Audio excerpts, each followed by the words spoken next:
The opponent praises the hero for reaching this point. He speaks on behalf of the Demon King. As a reward, he plans to kill the hero himself. However, the hero draws strength from his friend's faith. The monster decides to test the power of friendship. He defeats the hero and calls his attempt pathetic. The king kills the hero and continues his conquest. A monster reports that the hero has appeared. The king is about to say he is dead when he notices something strange. The hero's corpse has become a skeleton and his armor has vanished. Then he reappears alive, intending to destroy the king. The king does not understand how, but believes every resurrection will be pointless. He thinks of erecting a tombstone, marking the end of despair for the hero. The hero suddenly glows and transforms into a ghost. He possesses a resurrection talisman, shocking the king since even he cannot revive easily. The hero says his resurrection has only begun and that, unlike the Demon King, he never looks down on his subordinates. The king still intends to kill him before his heart breaks. The hero wounds the king, who cannot understand his repeated revivals. The king can only see the situation as a nightmare. The hero declares the Demon King's end and severs one of his limbs. He continues tearing the king apart. The king collapses, barely able to speak. Despite his wounds, he refuses to surrender. The war ends that day. The hero returns to the capital, where killing the king is celebrated as a great achievement. However, the Demon King screams from his coffin that it is not over. He survived by sealing his soul inside an isolated vessel and now tries to understand the situation. As his soul attempts to leave the body, a slime emerges from the bushes. The king introduces himself and displays his power, but the slime ignores him and leaves. He orders it to return, threatening to beat it to death. The king reveals his second form, frightening the slime into attacking. He fights back and squeezes the slime. His efforts fail and the slime slaps him again. The Demon King once commanded evil, destroyed countries, and conquered everything he desired. Now unable to defeat a tiny slime, he cries, causing it to pity him. Suddenly, the king hears the slime's thoughts calling him courageous. They talk and eventually, the slime decides that he and the king have become close friends. In honor of their friendship, the slime tells the king about a magical river and suggests using it to replenish his mana. The king doesn't have enough mana, but there's no other source of mana nearby for him to recover. The king allows the slime to become his follower, and the conquest of the world begins anew. The king and the slime flee from their pursuers. It turns out they've run into monster hunters. The slime notes that running is a matter of life and death for the king as he moves by consuming mana. The king realizes his mana is running out and decides to attack. The king attacks the humans, but they use a scroll. The scroll protects the humans from the attack, leaving them unharmed. The king is shocked and the humans claim they didn't feel any mana at all. The king calls them cowards and they start to attack. One of the humans attacks the king, but the slime protects him. The slime kills the guys, which completely shocks the Demon King. The slime digests one of the guys and wants the king to eat too. Eventually, the friends eat their fill, and the king considers the slime a very reliable subordinate. The king realizes that if he's attacked again, he won't be able to handle it, so the slime suggests he disguise himself as a human. The king transforms into a human, but the slime doesn't like his appearance. The Demon King changes his appearance to a female form, but the slime still doesn't like it. Ultimately, the king cycles through various looks until he settles on a simple male appearance. The slime decides that finding an outfit will be next. It also tells the king to come up with a backstory, and as they were talking, a carriage approached them. The king approaches the people from the carriage and asks for help, telling a story about how his parents supposedly died and he himself escaped from the forest. The king asks to be taken to the city, but the people decide to take him to sell him instead. The king runs away, but the people chase after him, so the king takes on his true form, believing they won't pursue him. Upon seeing the king and the slime, the people realize they'll get even more money and start hunting them. First, they catch the slime. One of the guys strikes the demon and prepares to tear him apart. Suddenly, someone attacks the human, saving the king. It turns out to be an orc. He doubts that now is the best time for humans to go hunting. The king examines his rescuer and realizes with surprise that it's an orc. The orc asks if humans also attacked the demon and explains that humans are becoming more numerous, making this place unsafe for demons. The orc suggests the king come to his village and calls him a knucklehead. The king explains that he is the demon king, but the orc doesn't believe him, interpreting his words as an aspiration to become like the king. The king asks the monster if he's some kind of orc, to which the monster introduces himself as a Highland orc and decides to explain the different types of orcs. The monster explains that Highland orcs, their specific kind, primarily live in mountainous regions. The main difference between Highland orcs and regular orcs is their green skin. The Highland orc talks about the various types of orcs and mentions that there are many more kinds. Finally, they reach the village. The king finds everything in the village rather primitive. Meanwhile, the orc tells his kin about meeting the demon. The orcs believe the demon has great ambitions if he wants to become like the demon king. The king, meanwhile, is shocked that his words aren't being taken seriously. The orcs begin discussing the king's defeat by the hero, which strikes a blow to the king's pride. The king tries to justify himself, assuring the orcs that the demon king simply cared for them. In the end, the king and the slime run away. The king flees into the forest and realizes that being a king is much harder than he thought. He pushes these thoughts away, understanding that he is no longer a king, and decides there's no point dwelling on what cannot be changed. The king realizes that as long as you're winning, you don't worry about anything. He saw nothing but his victories and ultimately perished due to his own selfishness. The king ponders what an ideal demon king should be like when an orc suddenly appears. The orc brought the guys some food. The king was surprised and asked if the orc wanted to eat his skull, to which the orc replied that he had enough bones. The orc asks why the king ran away, and the king says it's difficult to explain. The orc decides the king needs help to figure himself out and recommends a good specialist. He says she is very good and smart and also lives in an elf village, which horrifies the king. The king asks about the orc's relationship with the elves, and in response, the orc clarifies the misunderstanding.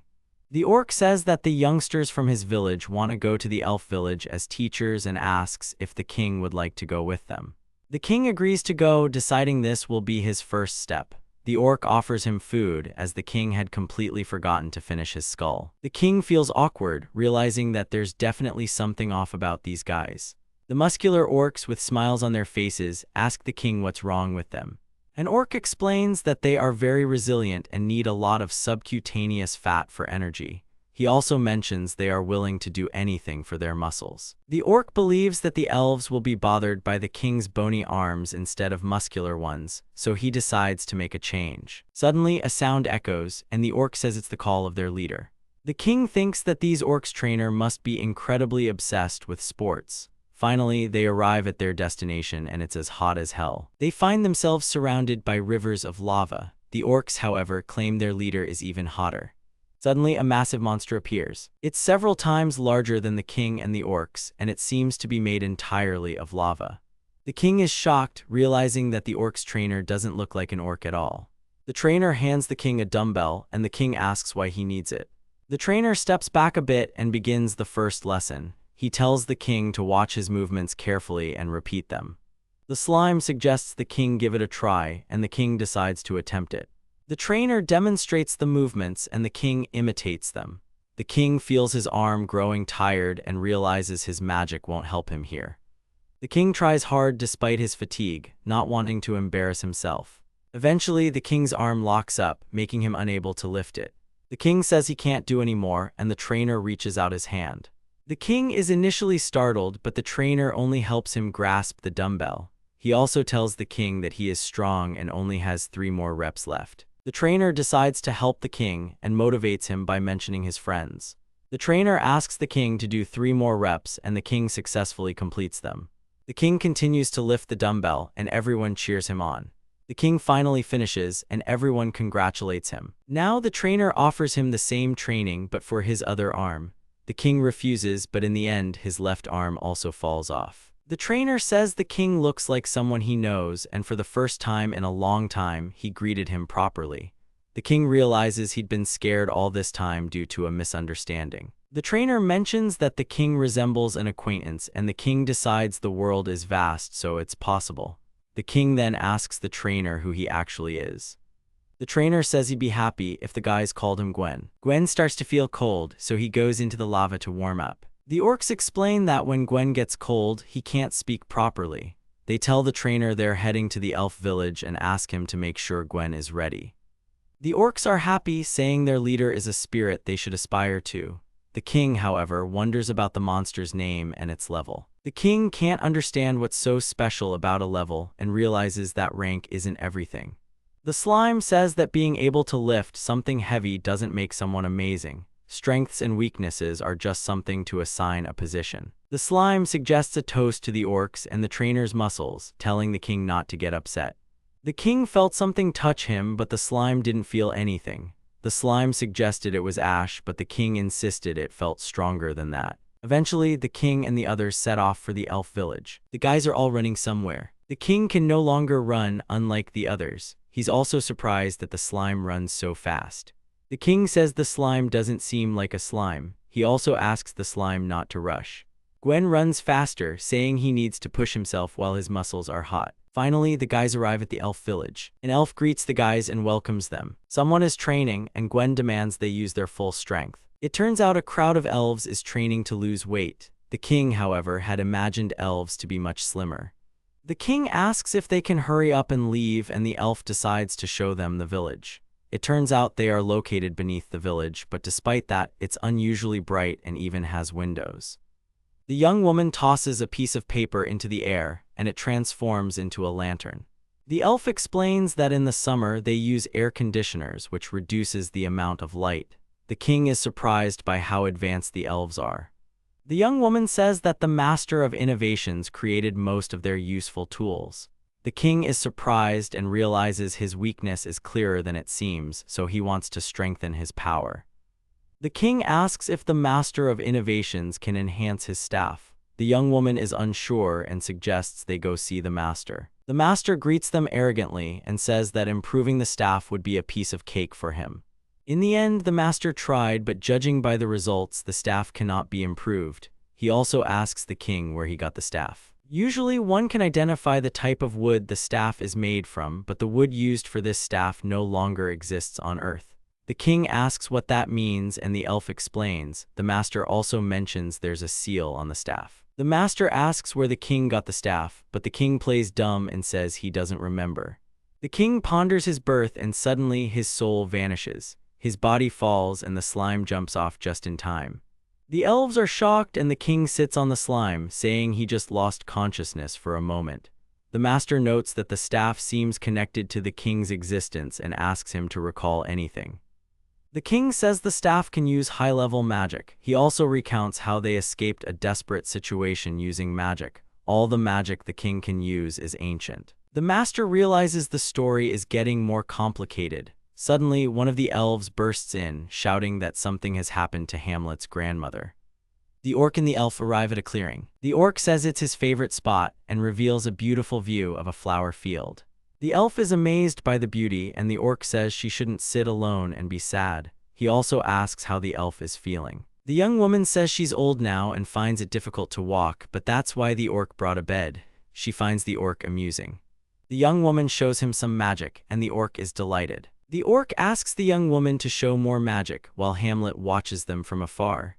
It turns out this elf is the young man's grandmother, and she seems to be having a lot of fun.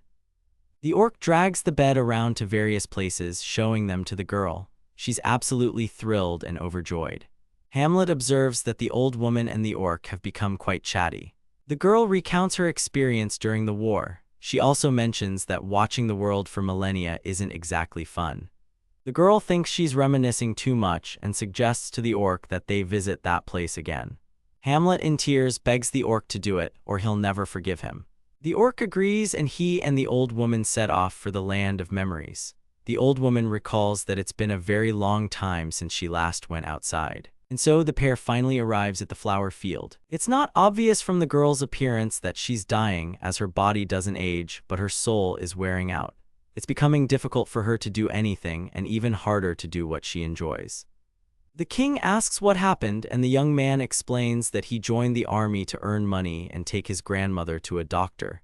He eventually found a doctor and tried to return to the village. Hamlet says he couldn't do anything, and it was at that very time that the Demon King had to start the war. Hamlet begins to cry, mentioning his grandmother. The slime notices the king is downcast, and the king regrets losing the war. He wonders what would have happened if he had won. The slime says that if you win, something is lost, it's war. The death of monsters is commonplace and inevitable. The slime states that every corpse has its own story and each one is stained with blood. The slime also asks why the king strives to become a king. The slime asks what the king is thinking, to whom he will grant life and how he will act. This marks the introductory chapter of the Demon King. The slime says the king can see more than what is written. The king, for his part, can't wait to see what happens next. The king decides to help with the elf's funeral and tells Gen about it. Gen replies that he was planning to help as well. The elves give the king tasks, telling him what needs to be done and brought. After completing tasks all day, the king realized that a funeral is an expression of love. At funerals, everyone gathers together and no one dies alone. The king notices a house and asks why the light is always on there. The elf explains that it's Tainhai's workshop and describes the elven cremation process. The elf says that primordial fire is the ancestor of all fire, but no one knows how to ignite it. That's why the master wants to get closer to the original fire. The ceremony is approaching and the slime says she's worried, but the king says he won't interfere. The guys arrive at the master's place and realize that everything seems almost ready, as the young man himself is asleep at the table. The king reaches out to wake him as he's mumbling something in his sleep. The funeral ceremony begins. The young man bids farewell to his grandmother, for now the heavens are her new home. He can't hold back and starts crying, not knowing how to live without his grandmother. Hamlet apologizes for not being able to do anything. The young man can't cure his grandmother's illness, but he will study hard. Hamlet doesn't want his grandmother to be buried and thinks it would be nice to spend a little more time together. The young man blames himself for not being able to do anything. Suddenly, the young man notices a primordial fire and wonders where it came from. The king says it's his fire. The one who started the war became so sentimental, and the one who laughed yesterday turns into a mass of flesh. This must be oblivion and what drives people's minds. The king is still dying and needs mana, but despite this, he wants to do something to help. The king mentally asks the hero if he would still kill the monsters if he knew what they were really like. Gwen helps the guys carry their luggage. The king asks if it's a good idea to go trade in another village, to which the elf says they need to earn money to pay for the funeral. The elf believes that at such times it's better to work than to grieve, and asks the king if he has learned the secret of the staff. Hamlet gives the king a silver wand and a conductor ring. Since the king's staff is sealed, he can use these for now. The ring allows him to know the state of the seal on the staff. The seal could break unexpectedly, and the elf has a bad feeling. He says he can strengthen the seal, but the king refuses, saying that sooner or later they will have to face it anyway. Meanwhile, the Holy Knights begin their purge. The squad consists of 5 knights: Jiril, Enfia, Vinkari, Ardemilia, and Kazodi. Several years have passed since the Demon King's death, and the monsters have scattered, allowing humanity to regain its strength. Enfi suggests they attack from different directions. The guy says they need to gather soldiers, but Kazodi asks why the 6th saint isn't present. Jiril notes that Grandpa has been silent the whole time and is the only saint who cooperated in the Demon King's destruction. The girl describes the hero as a lion charging forward, and Enfil thanks her for the love-struck account, which embarrasses her. The fire lion, he's just being himself. The two realize the hero is getting out of control since he hasn't done anything since defeating the Demon King. The girl tells the guy to let off some steam or he'll soon be after witches. The guy declares he'll kill any creature for his son. Meanwhile, the hero, cloaked, walks somewhere. He believes this world holds a secret. The king asks how many monsters are in the village, and the elf replies, "Enough." Suddenly, someone calls out to them. 4 unfamiliar individuals block their path, asking if they know whose territory they're on. The king asks who this goblin is, and the slime replies that they consider this their territory. Meanwhile, the guys approach the king and the elf. Hamlet says he's just a merchant, but the guys believe they're trying to infiltrate the village. The king holds a blade to one of the guys' necks and says he's not human. The guy agrees with the king, and the slime asks if they can leave now. Their leader joins the guys and apologizes for the inconvenience they caused the king and the elf. The leader introduces himself as the village's blade and asks to be called boss. Boss asks the king who he is, and the king introduces himself as Ignis, the leader who controls evil. The elf finds the king's greeting strange and says they just came to trade. To everyone's surprise, Boss recognizes the elf. The guys immediately apologize to Hamlet for their disrespect. The boss apologizes for the inconvenience and offers to escort the group. The group arrives at their destination and sees something tall in front of them. The boss says that in times like these, they need to be ready for anything. It turns out the village is surrounded by a high wall, making it look almost like a castle. Gamlin is surprised and asks if such high walls are really necessary. The boss replies that it's all because of people. The group enters the village, amazed. The king wants to look around and asks where the queen is. A serpentine girl appears, scolding the boss for bringing new monsters. The girl explains that it's a time of crisis and she can't let everyone into the village. Suddenly, someone appears, interrupting the girl, and tells the guests to stay. It turns out to be a horse riding another horse, which shocks the king. The horse says that Taraka's guests are his guests too. The girl apologizes to the guests and asks why they came. They all start talking at once, and the girl asks them to explain one by one. Slime says the girl is very smart, to which she agrees and says the group can ask her anything.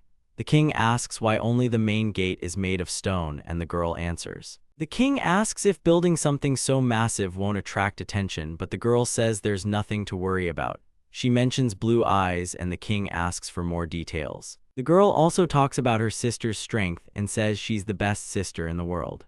The king says he's looking forward to meeting her sister. The group arrives to find the queen, who has just finished her work, and the girl immediately rushes into her sister's arms. The queen calls the king a knucklehead, which annoys him. She then asks what he wants from her. The king asks the queen to examine his staff and tells her to be careful. The girl begins to examine the staff, and suddenly magic appears. The king is surprised, not understanding what kind of magic it is. The queen is extremely surprised by something. She asks what kind of staff it is and says it's not normal. The king wants to know what the girl saw, to which she replies that she felt different. She sensed a power as if from another dimension. The girl says she felt something similar 1,000 years ago. She heard nothing and saw nothing, but the same power emanated from this staff. The girls ask if Ignis knows the first demon king. They explain that his power is unmatched and his eyes are connected to heaven and earth. Suddenly, a stone hits the king's hand and he asks about it. An earthquake begins and the slime tells everyone to get out of there. It turns out knights have attacked the village. The king is momentarily shocked, then attacks the invading knight. The queen is stunned and doesn't understand where these people came from. She doesn't know what to do when, unexpectedly, a knight attacks her. The king and the slime save the queen from the knight's attack. The queen can't comprehend how this happened, and the king explains that they breached the main gate. Alicia tells everyone to evacuate.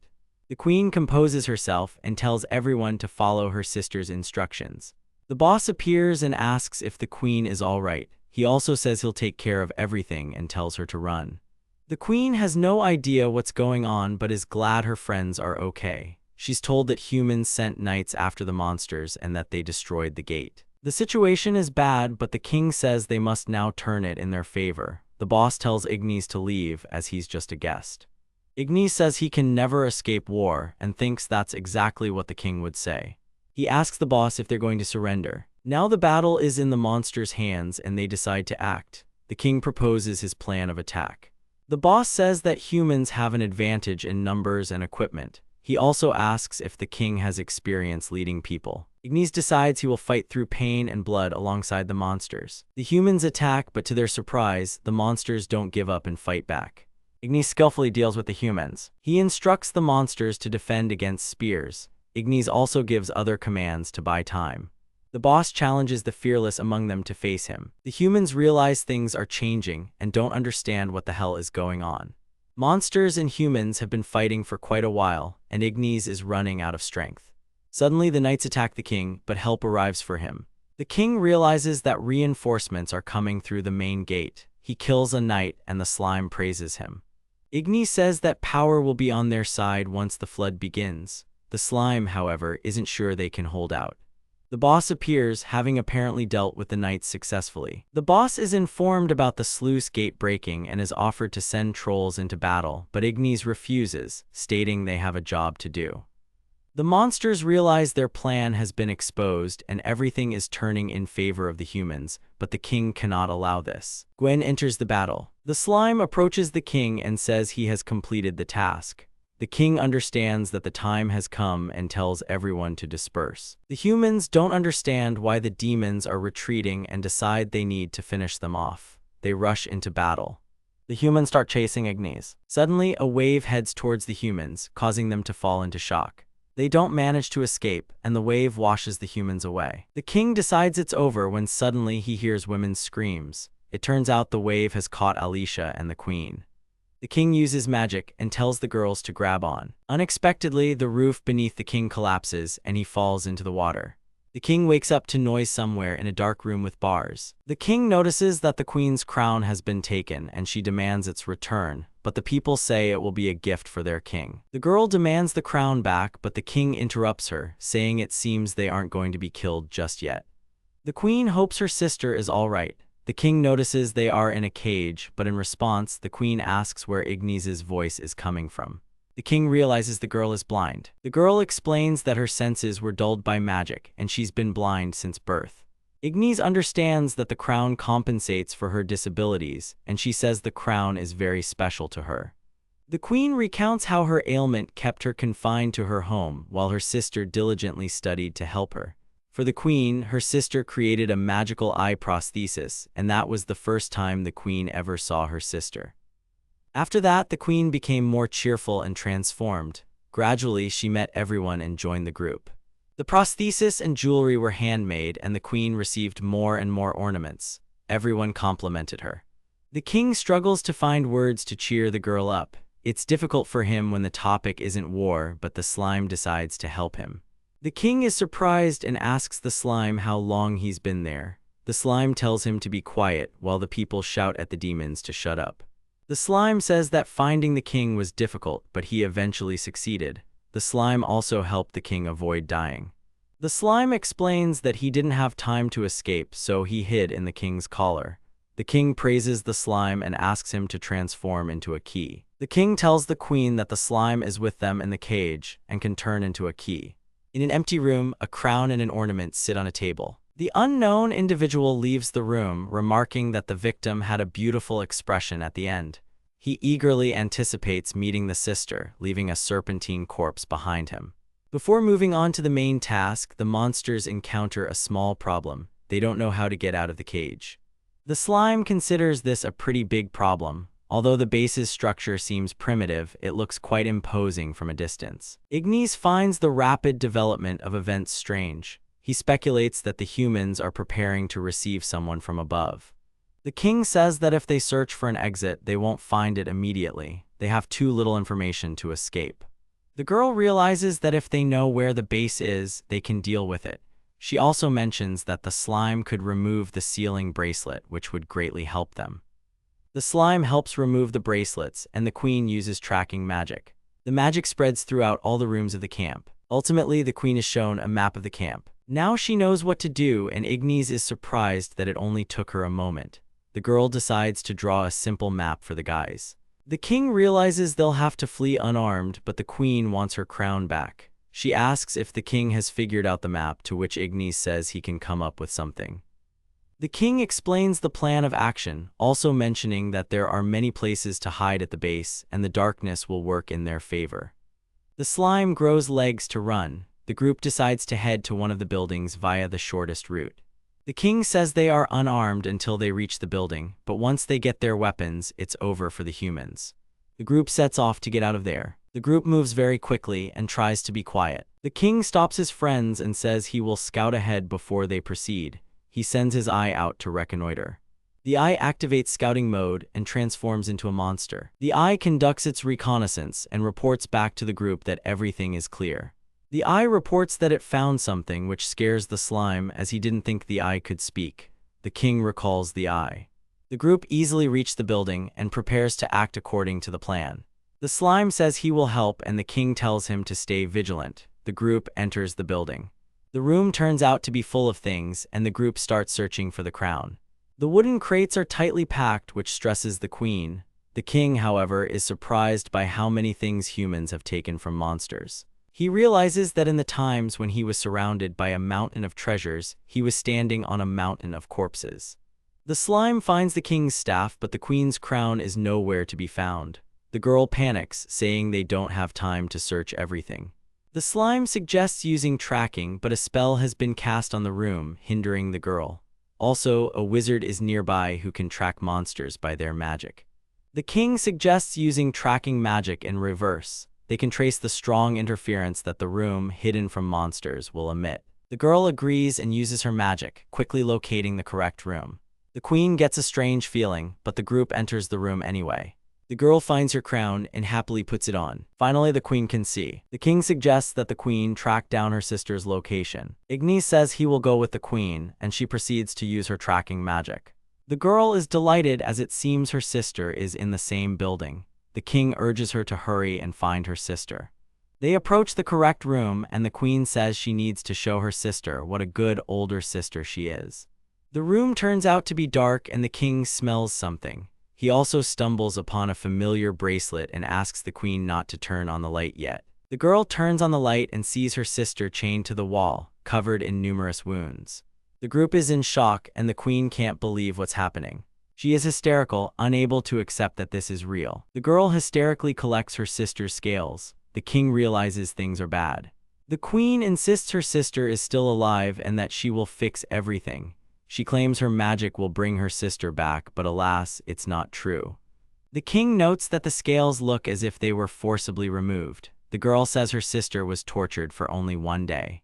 The queen loses her mind and declares that there is no forgiveness for humans. She begins to scream in a fit of rage. Her scream echoes throughout the entire camp. She starts destroying everything around her. The girl is determined to kill everyone. The queen, in a fit of rage, unleashes her power, incinerating everything around her. The king urges her to calm down, reminding her they are in the heart of a human base. He points out that their primary goal is to escape. The young woman ignores him, and the king realizes he can't reason with her. He understands that her magic is out of control and could kill her. The king decides to act and uses a sacrifice. He absorbs the queen's magic, and the slime notices that the seal on the staff has begun to glow. Ignis doesn't care about the seal. His main priority is to calm the queen. The friends realize that if they don't finish quickly, they might all perish. Ignis assures the queen that she must live. He tells her that her sister wouldn't have wanted her to die. It's okay to be angry, but the young woman shouldn't die. The slime observes that more humans are arriving. Ignis tells the others to leave, deciding to stay behind himself. The king explains that he has absorbed too much of the queen's magic, and the humans can track them using it. The king reminds the slime of the words he spoke about strengths and weaknesses.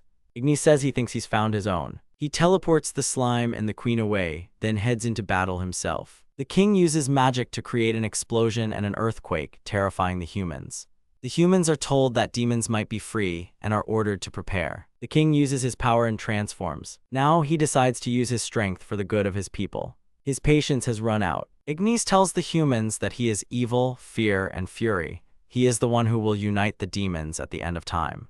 And his name is Ignis, the Demon King. The king intends to erect a tombstone over the graves of these individuals. Meanwhile, inside a tent, the guy wakes up and overhears talk about the demons that have escaped. He starts getting ready, preparing for battle against the demon. The slime doesn't understand why the king is so reckless and wonders why he's pretending to be someone he's not.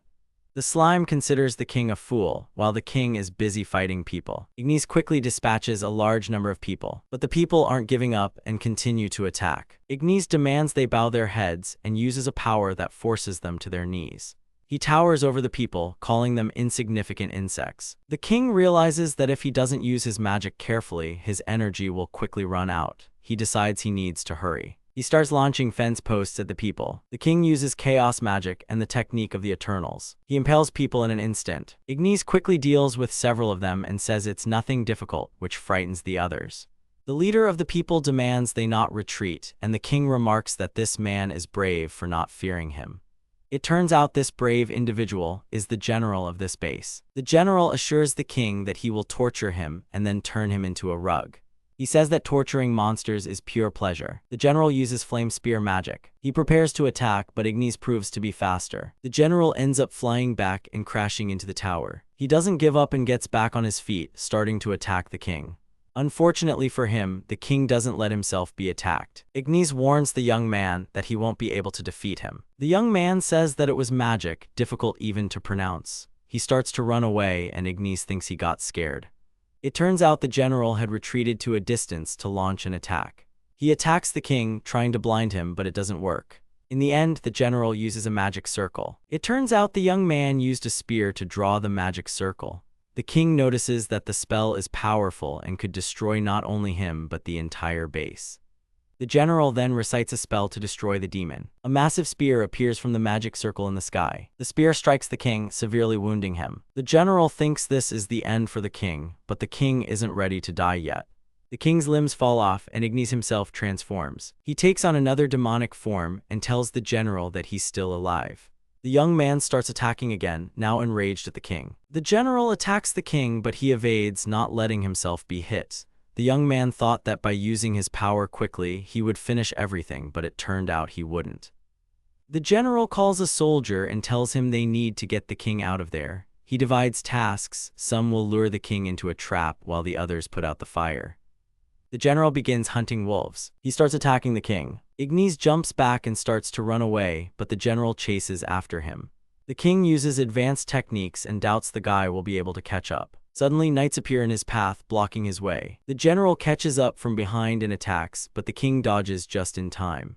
The knights also prevent the king from passing, poking him with their spears. They strike the king, but he tells them not to get ahead of themselves and attacks back.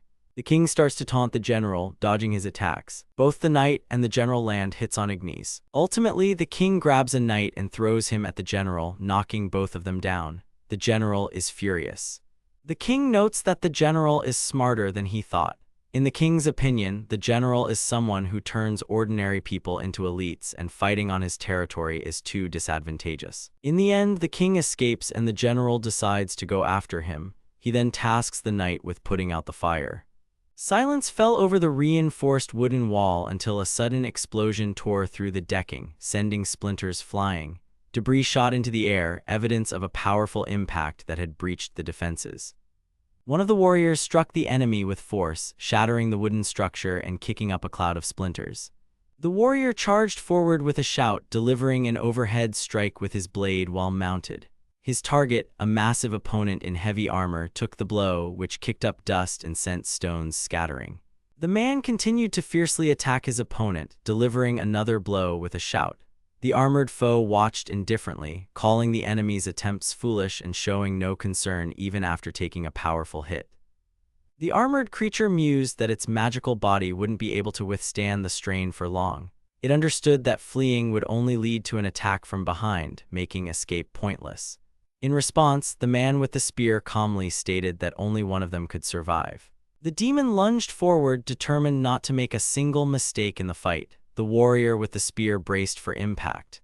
The demon knew there could only be one outcome, victory or death. The clash happened instantly and their spears met with a resounding crack. The warrior struck with a powerful shout, pressing his opponent. In response, the creature tried to parry the attack with a whip, but the man with the shield desperately held his ground, the demon mentally pleading with itself not to fall, knowing it would mean the end. The man let out a shout as he brought down a powerful overhead strike, yelling a threat. At the same time, the opponent tried to use a chained weapon, but before he could, an explosion erupted and the armor absorbed the force of the attack. The warrior exhaled in relief, believing the battle was over and the enemy defeated. However, from the smoke and destruction, a mask suddenly reappeared, causing him surprise and alarm. The black liquid stirred once more, and from it rose the silhouette of the demon, calmly stating that his opponent had made a mistake.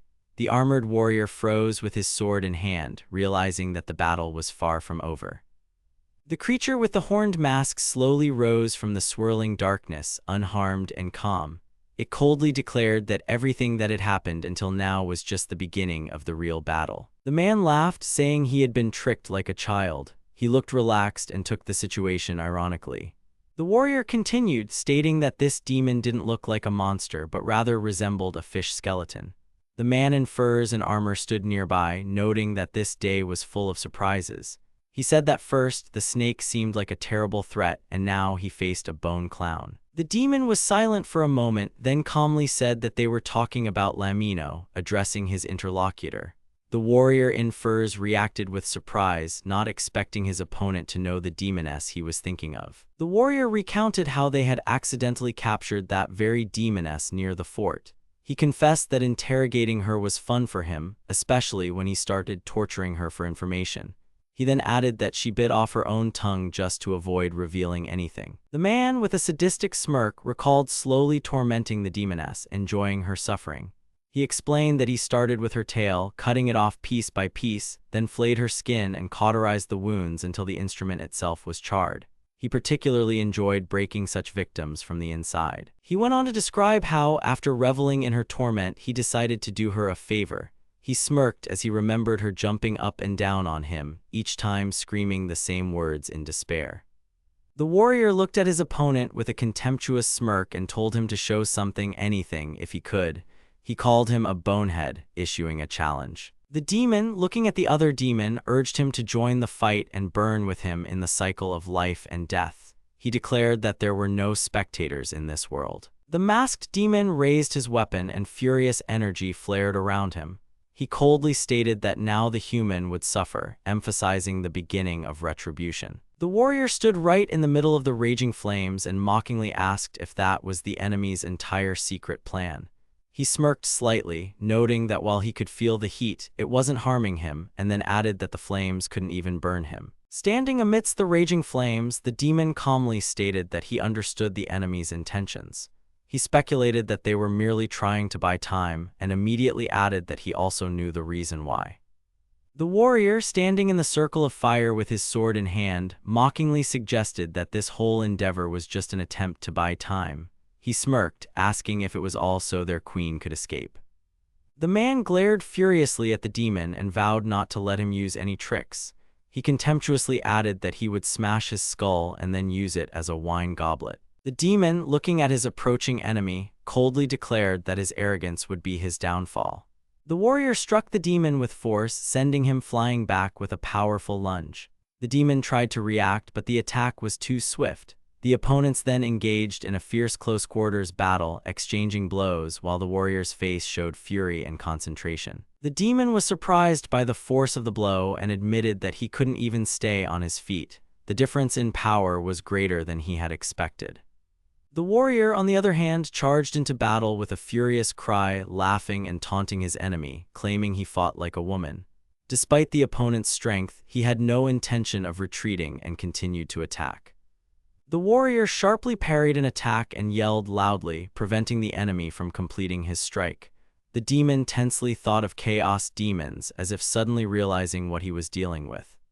The demon's sword couldn't withstand the blow and shattered with a crack, breaking into pieces.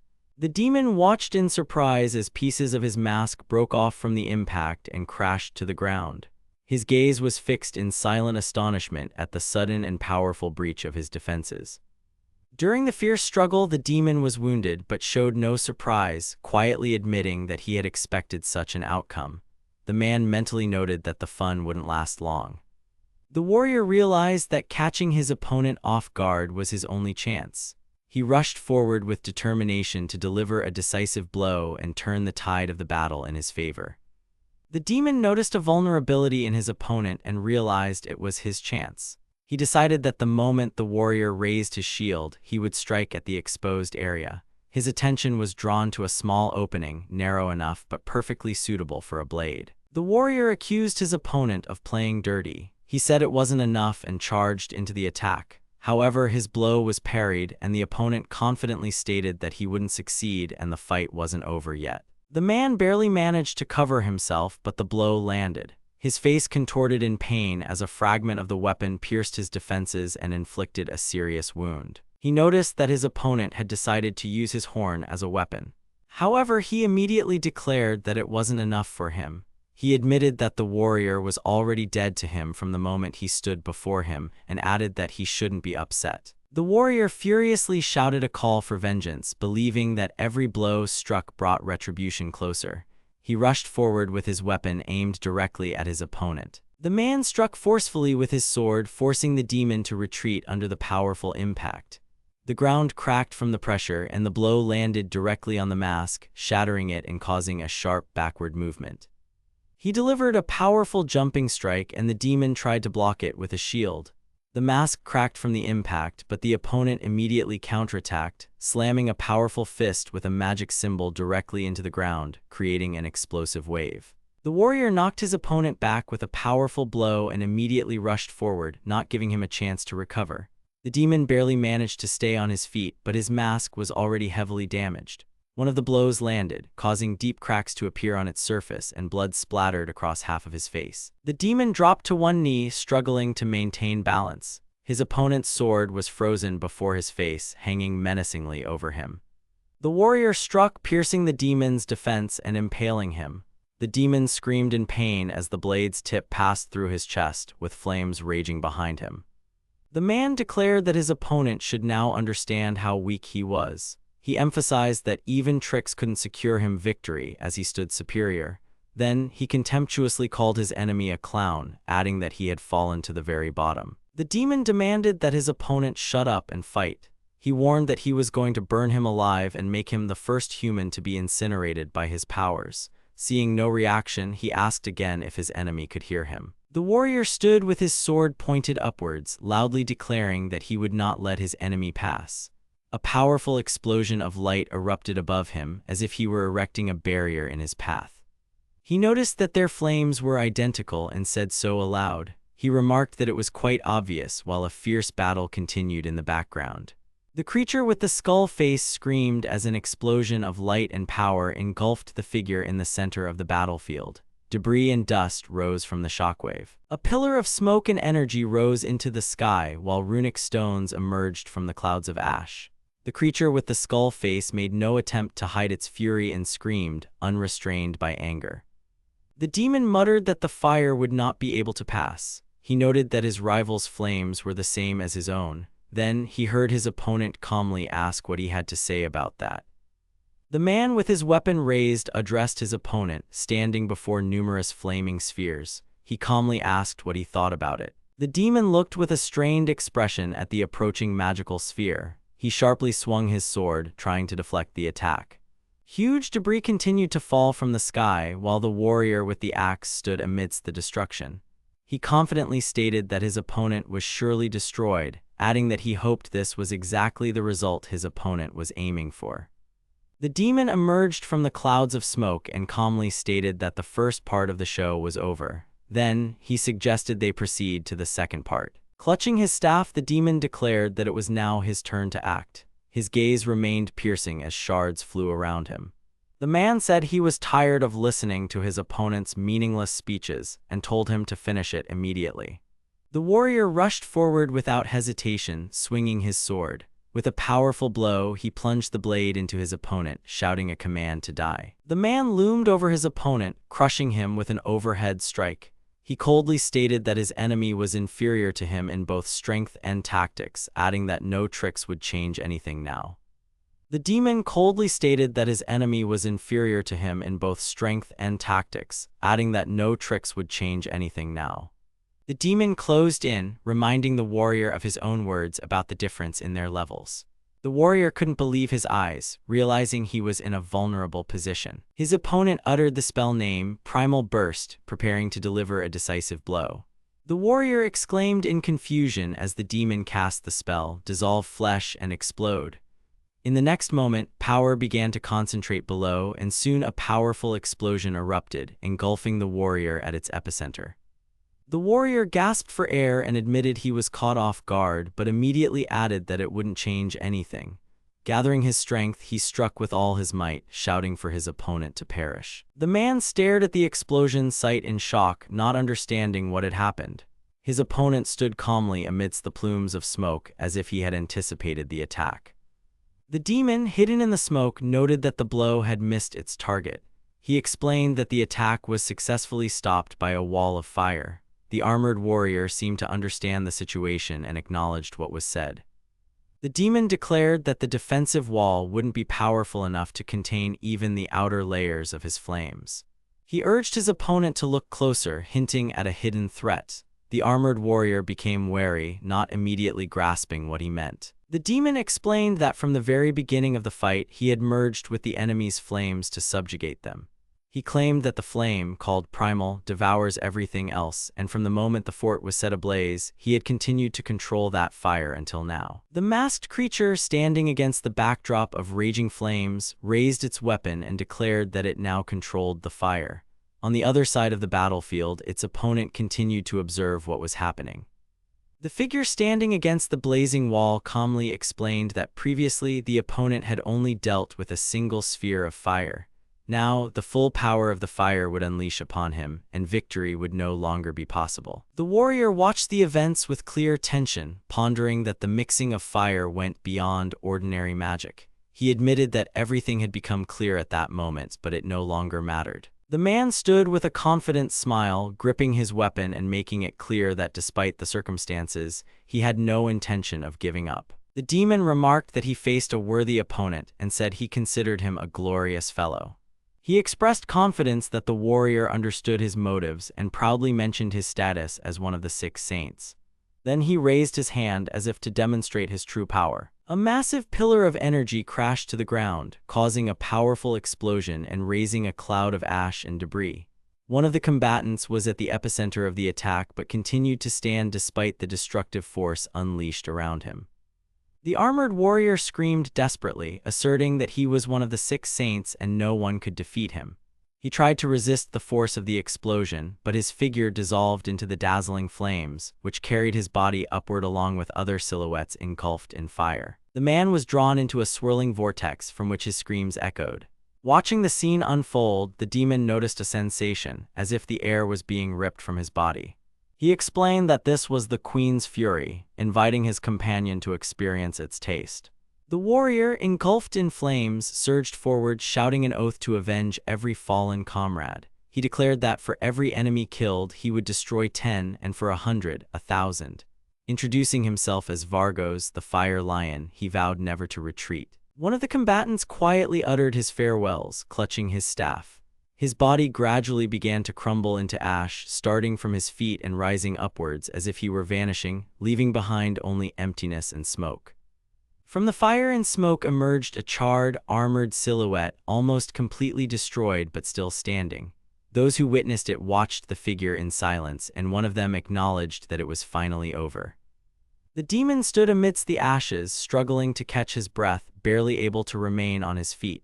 He felt his body refusing to obey him and couldn't even move a finger. Meanwhile, heavy footsteps began to approach from the clouds of smoke, signaling that the battle was not yet finished. The warrior, clad in black armor, confidently declared that flames could not harm him, for he himself was the embodiment of fire. In the next moment, he furiously charged forward, striking with a blinding flash. The dark figure raised his sword, but at the moment of impact, the blade cracked and shattered into fragments. The weapon's pieces flew in all directions, reflecting a sudden weakness in what was once a formidable attack. The wounded fighter struggled to stand, gazing at the cracked weapon in his hand.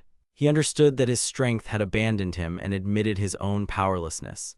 Everything he had fought for had turned to dust, and the endless battles he had waged left nothing behind. The exhausted warrior admitted that he had done everything he was capable of. He bitterly realized that even in the final moments of his life, he remained merely a tool in someone else's hands. The defeated warrior conceded his loss but noted that it had been a worthy battle. He warned that there were 6 more like him and asked if his opponent had the strength to repeat the same feat again.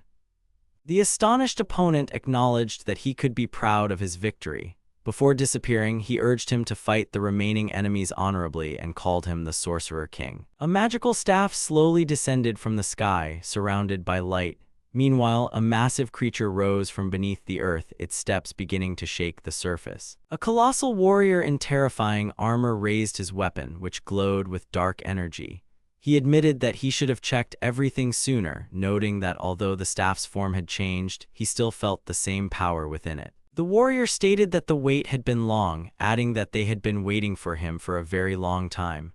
At that moment, a mysterious object slowly descended from the heavens. A massive black figure pondered how his comrade always worried about the young man who repeatedly took risks, as if walking a tightrope. He understood that even if those around them hated them, complaining was pointless. The enormous figure recognized the fallen fighter, realizing it was indeed him. Another warrior, sitting nearby on the cooling body, remarked that the fire dancer technique still needed refinement. The demon admitted that, compared to the other, he had a much harder time. He regretfully noted that he had lost most of his memories. The dark silhouette declared his readiness to help but warned them against participating in battles. One of the interlocutors promised that they would remember this warning. One of the characters expressed concern that if the weak one regained his power and memory, they all might perish. However, the other insisted that both must be restored, despite the risk. One of the heroes confessed that the path he was on had proven difficult and full of trials. However, despite this, he firmly stated that he would not change his decision or regret his choice, even if it meant falling very low. The massive armored warrior warned his companions that a deadly battle awaited them. He said that if the main character regained his strength, he would be able to achieve his desires. But if something didn't go according to plan, they needed to immediately grab him and flee. In the end, he wished them good luck. The armored giant noticed a damaged mask lying on the ground and froze. He recognized it as part of the hero and anxiously speculated that the hero might also have fallen into a trap and been corrupted. Examining the broken fragment of the mask, the armored figure said that this man was once called a hero. He turned and, noticing the weariness in the other's eyes, suggested they rest for a bit. One of them stated that it was necessary to revive him, as the situation was more serious than anticipated. Things had gone too far. The process had accelerated so much that it was now impossible to hide what was happening. One of the observers added that the powerful forces of this world would surely notice the changes. The young man in the cloak looked into the distance and declared that soon everyone would see clearly. The hooded person standing nearby quietly added that even the blind prisoners would begin to understand. The man in the cloak approached a tree with a sword stuck in it and stopped. He recognized the place. It was the grave of one of the fallen, whom he called a rebel hero. The traveler stood by the grave, reflecting on the man who had once defied the established order. He reminded himself that this was the only hero who had not submitted to the will of God and had tried to find a way to coexist with demons. The guy wondered if their thoughts were similar. He looked at the remains of a burned banner and felt that the trail he found might be the key to unraveling his own mystery. The guy tightly clutched the charred flag, his gaze fixed on the symbols. Even if his hunch turned out to be foolish, he was ready to follow it to the end.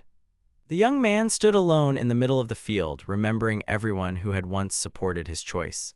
He firmly believed that even if he was wrong, he didn't need to see God. It was enough that he himself believed in his path. The traveler entered a village and witnessed an argument. A local guy pushed someone, angering a passerby. One of the men rushed at the aggressor, clenching his fists, while the hooded traveler watched the scene with surprise. As the enraged man swung to strike, the mysterious traveler instantly intercepted his arm. Looking directly into the attacker's eyes, he calmly but menacingly warned him to stop, showing his readiness for decisive action. The man tried to explain the situation, pointing to the child, but one of the locals disgustedly declared that they were facing a demon, a dark elf. The child sat silently on the ground while the traveler stood beside him, not taking his eyes off the accuser. The enraged man grabbed the child and, accusing him, demanded an immediate apology. The child struggled to hold back tears. The boy, head bowed, barely held back tears, repeating his apologies. He knelt, saying that without help he would already be dead and that he regretted that a demon like him was still alive. The boy covered his face with his hands, convulsively pressing himself to the ground. He begged to be punished, not knowing how to atone for his guilt, and even offered to be hit, just to make him regret being alive. The man in the cloak silently watched, unsure how to respond. The man urged him not to hold back, allowing him to act as he saw fit. The cloaked figure standing nearby interrupted, saying he was going to ask a very strange question if no one objected. The man tried to assure everyone that everything was fine. Meanwhile, the young man wondered why, despite facing a demon, the child looked almost human. He questioned if they would act the same way if it were an ordinary person. Hearing this, the man panicked, clutching his head and asking in horror if they were really talking about a human. He couldn't believe what was happening and declared it was terrible. He desperately insisted that he would never think of such a thing. He tried to explain that those creatures were completely different and didn't deserve such treatment. Despite the humiliation, he shouted that the more pain inflicted on them, the more people's sense of false justice ignited. The traveler asked in surprise if this dark elf had really killed a human. One of the villagers sharply stated that they were facing a demon and it didn't matter if he had done anything. No reasons were needed. Someone suggested killing him immediately before he could speak. The man confidently stated that he wouldn't tell her mother anything and reminded her who provided her food, as if demanding obedience. The young man, with a tense expression, heard someone laugh and a mocking phrase claiming that everything happening was wonderful. From that day on, the young man began to doubt. He wasn't just thinking about that one person. The young man noted that it was at that moment when the desire to kill first awakened in him. He began to understand that no matter how many holy people he met when it came to demons, hatred always took over. He realized that even a child who had never encountered demons was taught to hate them. These values were shared by everyone, regardless of country or race. Although he himself was raised with compassion and love, he began to feel as if he was being manipulated. The mere thought of demons filled him with rage. The young man sharply turned around at a sudden flash of energy. In the distance, a dark silhouette soared above the cliffs. Someone in armor, surrounded by sinister spells, emerged from the darkness. From the clouds of smoke, a stranger in heavy armor appeared before the heroes. His figure exuded menace, and an enormous sword rested on his shoulder, leaving traces of destruction. Seeing the armored stranger appear, the hooded traveler recoiled and asked who he was. The armored warrior didn't answer. Incomprehensible words, like distorted spells, spilled from beneath his helmet, filling the air with an ominous tension. While the traveler tried to address the mysterious knight, the knight began to shake violently, as if battling an inner rage. An inarticulate scream followed, and a destructive wave of energy erupted from his body, making everyone around recoil in shock. The young man, bewildered, tried to understand what was happening as the armored warrior's body distorted in pain and began to tear apart from within. His scream echoed through the area, and energy continued to burst out uncontrollably. The armored warrior fell to his knees, his body emitting dark, smoking energy. Clouds of darkness erupted from beneath his cloak, and the blade trembled in his hand as if alive. Everything around seemed to freeze as an unknown force completely took over his body. The warrior with the spear invoked magical power and cast a spell, asking the weapon to grant him might. His opponent watched in surprise, feeling the growing threat. Soon, the spell worked, and an energetic lightning strike hit the enemy. A powerful electric sword strike hit the enemy, accompanied by a flash of light and the inscription, "Purple Death." The hooded young man realized with surprise that the attacker's power was strikingly similar to his own. The enormous knight took a direct hit to the chest and began to crumble under the furious energy. A blinding flash erupted around him, and the figure emitting the power vanished in a cloud of light. The young man watched in surprise as a powerful energy explosion rose from the monster. He involuntarily acknowledged the opponent's strength, calling him a rather strong monster, and tried to understand who he had encountered. The warrior, surrounded by flashes of lightning, soared into the sky with incredible force. The hero, witnessing this, realized with horror that something destructive was about to happen and screamed in an attempt to react. A warrior in heavy armor fiercely attacked his opponent with a series of powerful blows. His sword, glowing with purple energy, unleashed a blinding explosion that lit up the battlefield and sent debris flying everywhere. The guy was struck by how similar the armored warrior's movements were to his own. He noticed that the stranger's attacks not only resembled his style, but also surpassed it in power. Realizing his opponent had cornered him, he clenched his fist, determined not to waste a second doubting himself. The guy understood that he couldn't win with ordinary means, so he decided to use magic. He focused, raising his energy-infused sword, firmly resolved to finish the fight. Observing the scale of the attack, the young man admitted he hadn't seen anything like it since the battle against the Demon King. Meanwhile, his opponent summoned giants and demanded they crush the enemy with a godlike fury.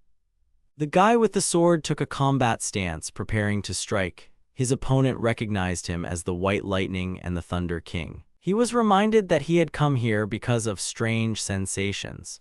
One of the speakers concluded that he must have already defeated the Demon King to possess such power. The knight tried to dissuade the guy, saying it wasn't too late to turn back. He added that he shouldn't think about this world, even though he knew he wouldn't be listened to anyway. Kneeling, the knight asked the young man how many times he could die and resurrect, and if he had seen what happened to those he protected.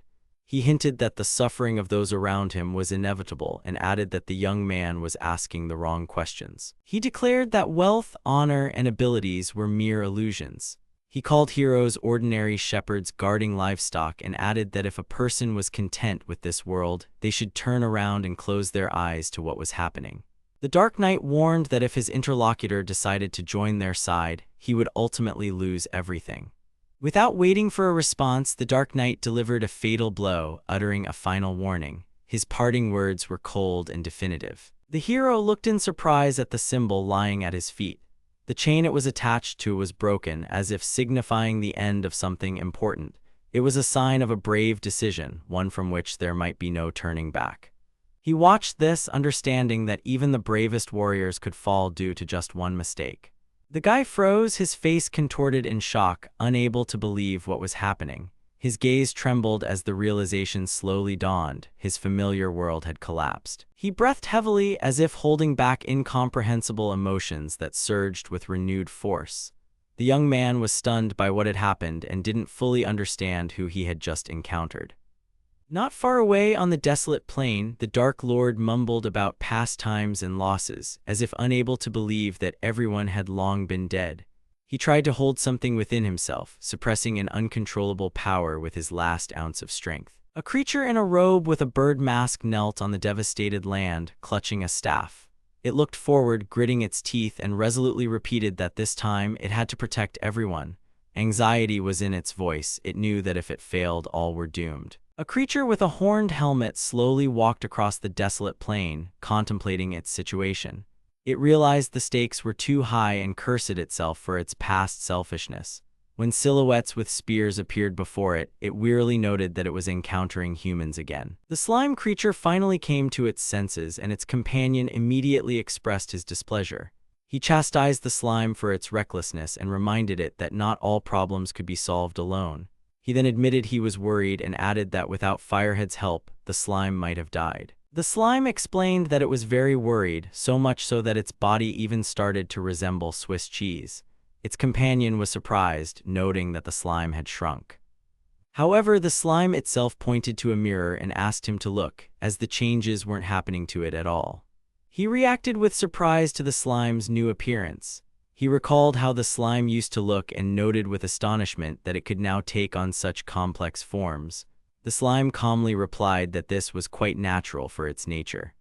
The character smugly admires his new form, comparing it to the majestic appearance of a large wolf and suggesting it might be the next stage in the demon lord's evolution. His companion sharply interrupts these thoughts, threatening to kill him if he gets too arrogant. The cloaked companion laments that he can't even make a joke, then remarks that it's still better than being arrogant like the queen. The slime anxiously asks if she's okay and answers itself that her body isn't. The slime admits that its heart isn't okay. Then it suggests they just go to the queen. The other character agrees and adds that he'll explain where they are and what's happening on the way. One of the characters exclaims that he can't take it anymore and throws open the door with a bang. The other reports that all the guys from the fort have come to say hello. He asked why they didn't just come inside themselves. One of the warriors is surprised to learn from his comrade that the person before them is not just a stranger, but the queen's companion and her guest. He is also informed that, in a sense, this guest is even more important than all the elders in their hierarchy. This causes confusion and bewilderment for his interlocutor. The characters are completely bewildered, surrounded by question marks. One of them asks in confusion if this guest is really more important than another elder. The others, not understanding what's happening, repeat the questions in bewilderment. The masked man enthusiastically explained the hierarchy using an imaginary pyramid. He pointed to the top, calling the senpai the most important, then designated the middle for friends, and at the bottom, he mentioned the errand boy, placing him at the lowest level. One of the characters confidently stated that they were on a higher level, even higher than the interlocutor's senpai. The other, hearing this, repeated the word rookie to himself in surprise, acknowledging that what he heard was true. The Dark Lord admitted that he hadn't accomplished anything and demanded they stop talking. He said he didn't know this place at all, and the other calmly replied that he had heard about it from the slime. The skeletal character, introducing himself as Atasha, explained that his companion's name was Mackiner. He noted that participating in battle during a journey used to seem impossible, but now the world had become rotten. In the end, he expressed sympathy, saying that others had a tough day. The skeletal character with a pipe recalled how, after the demon lord's death, the world began to crumble. He sadly admitted that even a cruel ruler was better than a complete lack of order.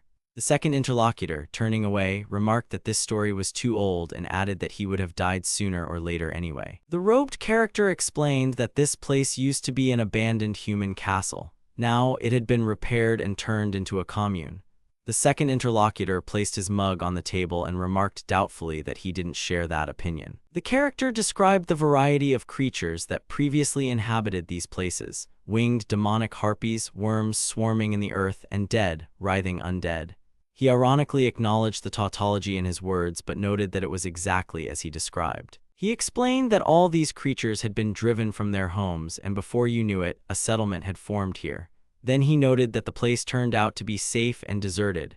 The slime, listening to this, asked in surprise if they were now also part of this settlement. One of the characters noted that the queen had always treated him well and he had maintained contact with the fort, so he didn't expect any neglect from her. Then he was offered to go and greet the chief. The Dark Lord agrees to greet the chief but clarifies that it's only for a greeting. Then he asks where the chief is. Mackiner enthusiastically offers to show the way.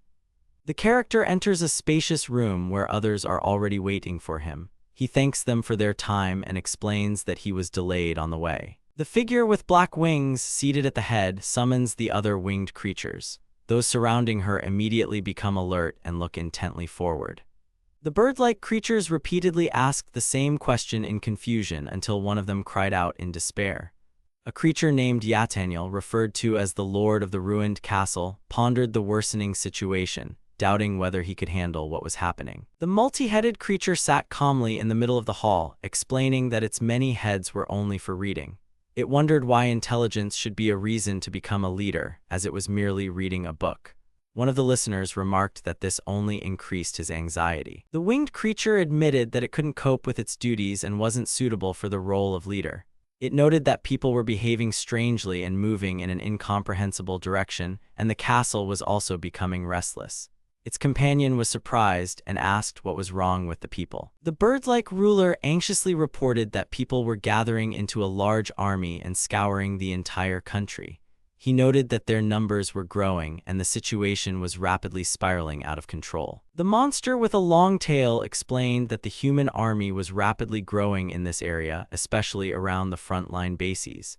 He suggested that something unusual had happened. He then asked if they were familiar with the name of the sixth saint, Vargos. The bird-like interlocutor suggested that this person was called the Fire Lion. He added that he was not only incredibly strong but also exceptionally cruel. One of the interlocutors confessed that he had accidentally killed the one known as the Fire Lion.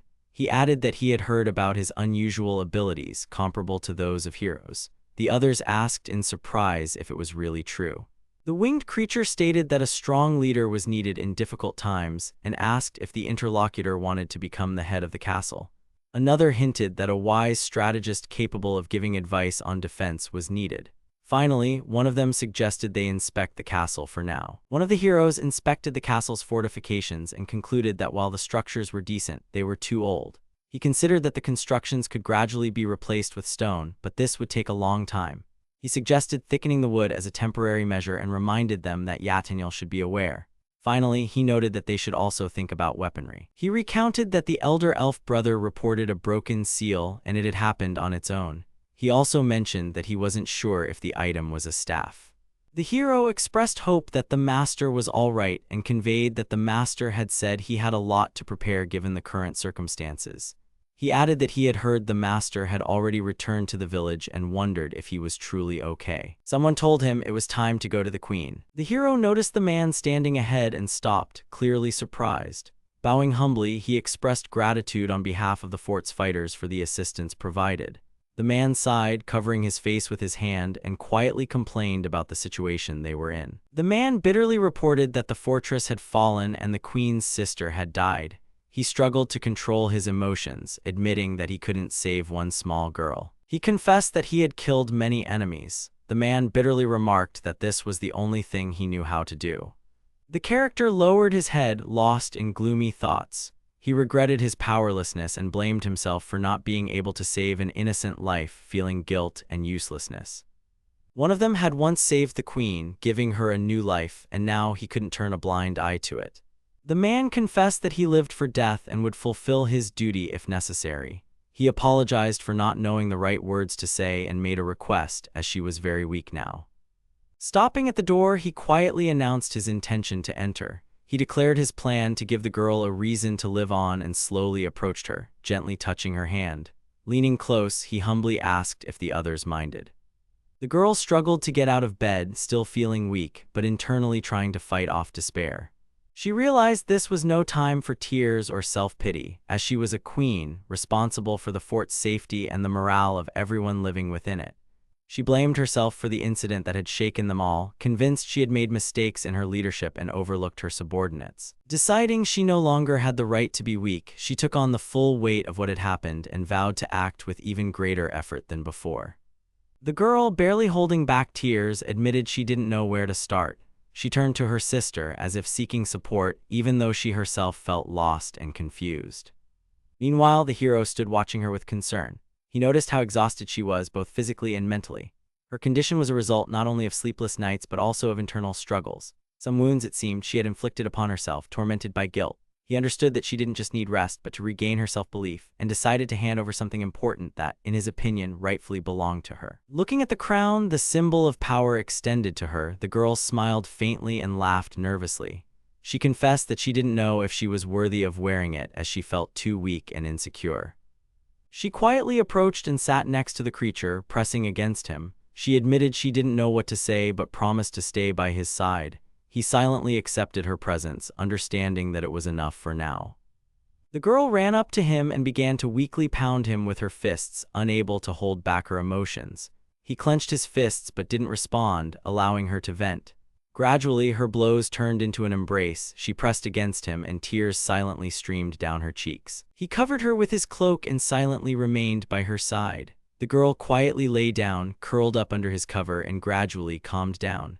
Pressing against him, she finally allowed herself to relax and fall asleep, feeling his warmth and support nearby. The girl quietly asked him to stay with her, and he agreed without hesitation.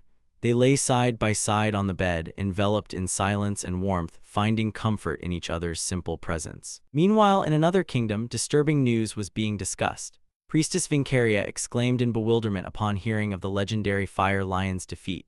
It was a shock to everyone, as he was considered one of the strongest warriors. However, the council confirmed that despite his status, he had lost, and this was no longer a rumor but a confirmed fact. Enfia von Triton, the sage's right hand, reported that they were trying to control the flow of information to prevent panic. However, this couldn't last long, as rumors had already begun to spread. She also mentioned that even the Holy King was involved in the events, indicating the seriousness of the situation. Vincaria asserted that the six saints were not just powerful warriors but a symbol of the United Kingdom. She emphasized that every step they took affected the fate of nations, as they were the pillars of the entire world. At the same time, others noted that panic could spread to ordinary people as well. She anxiously observed that even the United Kingdom no longer represented a single entity. After the Demon Lord's death, unstable times had arrived, and it was especially dangerous to lose cohesion now. Enfia stated that by order of the Holy King, they had been granted special permission to intervene. He activated some power, raising his hand, while everyone present watched in surprise. The advisor displayed mysterious cubes, calling them the Seal of Spirits, the kingdom's most closely guarded secret. Jiria, shocked by what she saw, exclaimed that such a weapon was only permitted for use in the war against the Demon King. She realized that using this weapon could disrupt the global balance of power between nations. At the palace, the fall of the Six Saints was discussed as a threat to the entire state. One of the leaders ordered immediate action and handed over the Seal of Spirits. Jiria, the Maiden of Sacred Waters and Mistress of the Immovable Trees, was given the order to destroy, which caused shock and alarm in one of them. Jiria was shocked by the order and asked why she had been chosen for this mission. She was explained that the actions of the Six Saints were a matter of national policy. As the only elf among the saints, she symbolized the alliance of humans and elves, meaning her participation carried political weight and high significance. The elf agrees with the decision but asks for knights to be assigned as escorts. She emphasizes that they will need people with advanced or higher combat skills. The response to her request is brief and reserved, indicating that her wish will be taken into account. An elderly man with a long beard, introduced as Kazodi, nicknamed Earthquake, thoughtfully observed the events. Although he cared little for others' intrigues, he acknowledged that the fall of 2 out of the 6 saints was a significant event. He felt the situation was becoming more interesting, awakening in him an anticipation of something greater. The old man recalled with interest how one of the fighters, despite his fear, dared to point his sword at him.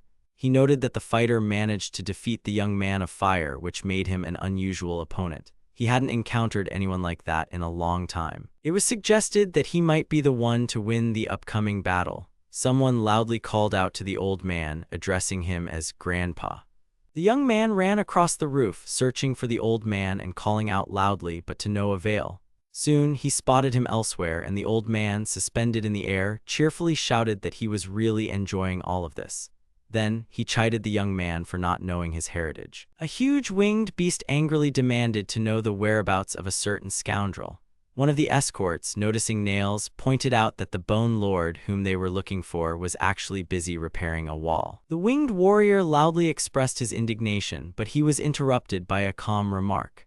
Another participant urged restraint, reminding them that the leader's agitation could spread to others and affect the overall atmosphere, especially at such an inopportune moment. One of those present shares rumors of an approaching human army, supposedly including 2 of the 6 saints. Another speculates that they have come for revenge for the Fire Lion. Meanwhile, another character, sitting aside, admits that he doesn't know what to do and therefore decides not to interfere. One of the bird-like creatures accuses another of sowing discord and demands immediate action. In response, the accused refuses to intervene, stating that it's none of his business. One of the observers is surprised by what's happening and remembers that the person before him is the queen's servant named Taraka the Bellringer. One of the characters confirms the rumor of the victory over the Fire Lion but says he cannot disclose the details. At this time, another interlocutor speculates that if the enemy had been let go then, he would have destroyed everything around and spared no one. The man, covering his eyes with glasses and adjusting his hat, bitterly recalls how his city was burned to the ground. He claims he can no longer face those whose blood he had to wipe with his red and black scarf. He explains that while their demon neighbors were being killed, nothing was happening in their territory. The man in the black robe says that the enemies first built an outpost near their city and then attacked. The man in glasses menacingly states that if they still have grievances, they can simply leave. The bird-like interlocutor immediately makes excuses, saying he said no such thing, clearly frightened of the consequences. The bird-like creature, consumed by panic, desperately admits that it completely misunderstands how to proceed. It shouts that it doesn't know what to do and repeats that it truly has no idea how to handle the situation. The slime notices that a dispute has arisen among those gathered and acknowledges that it won't help the cause. Instead of figuring out who is right, it suggests focusing on strengthening the fort and urges everyone to do their best for the common goal. The assembled group decides to unite for a common goal and put in maximum effort. One of the characters, looking at the fortifications and the surroundings, pondered how he could be useful in this situation. One of the bird representatives considered the need to demonstrate strength. He mused that if even the leader didn't go, then who else could possibly do it? Hearing his name, others began to turn in his direction. Several creatures of different races gathered on the platform. One of the characters listed their names, the sandworm Vrina, the undead Vita, and Armas Harvey, emphasizing that they were chiefs. The 3 chiefs approached closer and anxiously asked what had happened. One of them addressed the assembled group politely, while another immediately asked a direct question. The bird-like inhabitants approached the chief and anxiously reported that they had heard his cries. One of them directly asked if it was true that war was beginning. When the conversation turned to a potential war, one of the demons directly asked who was ready to fight.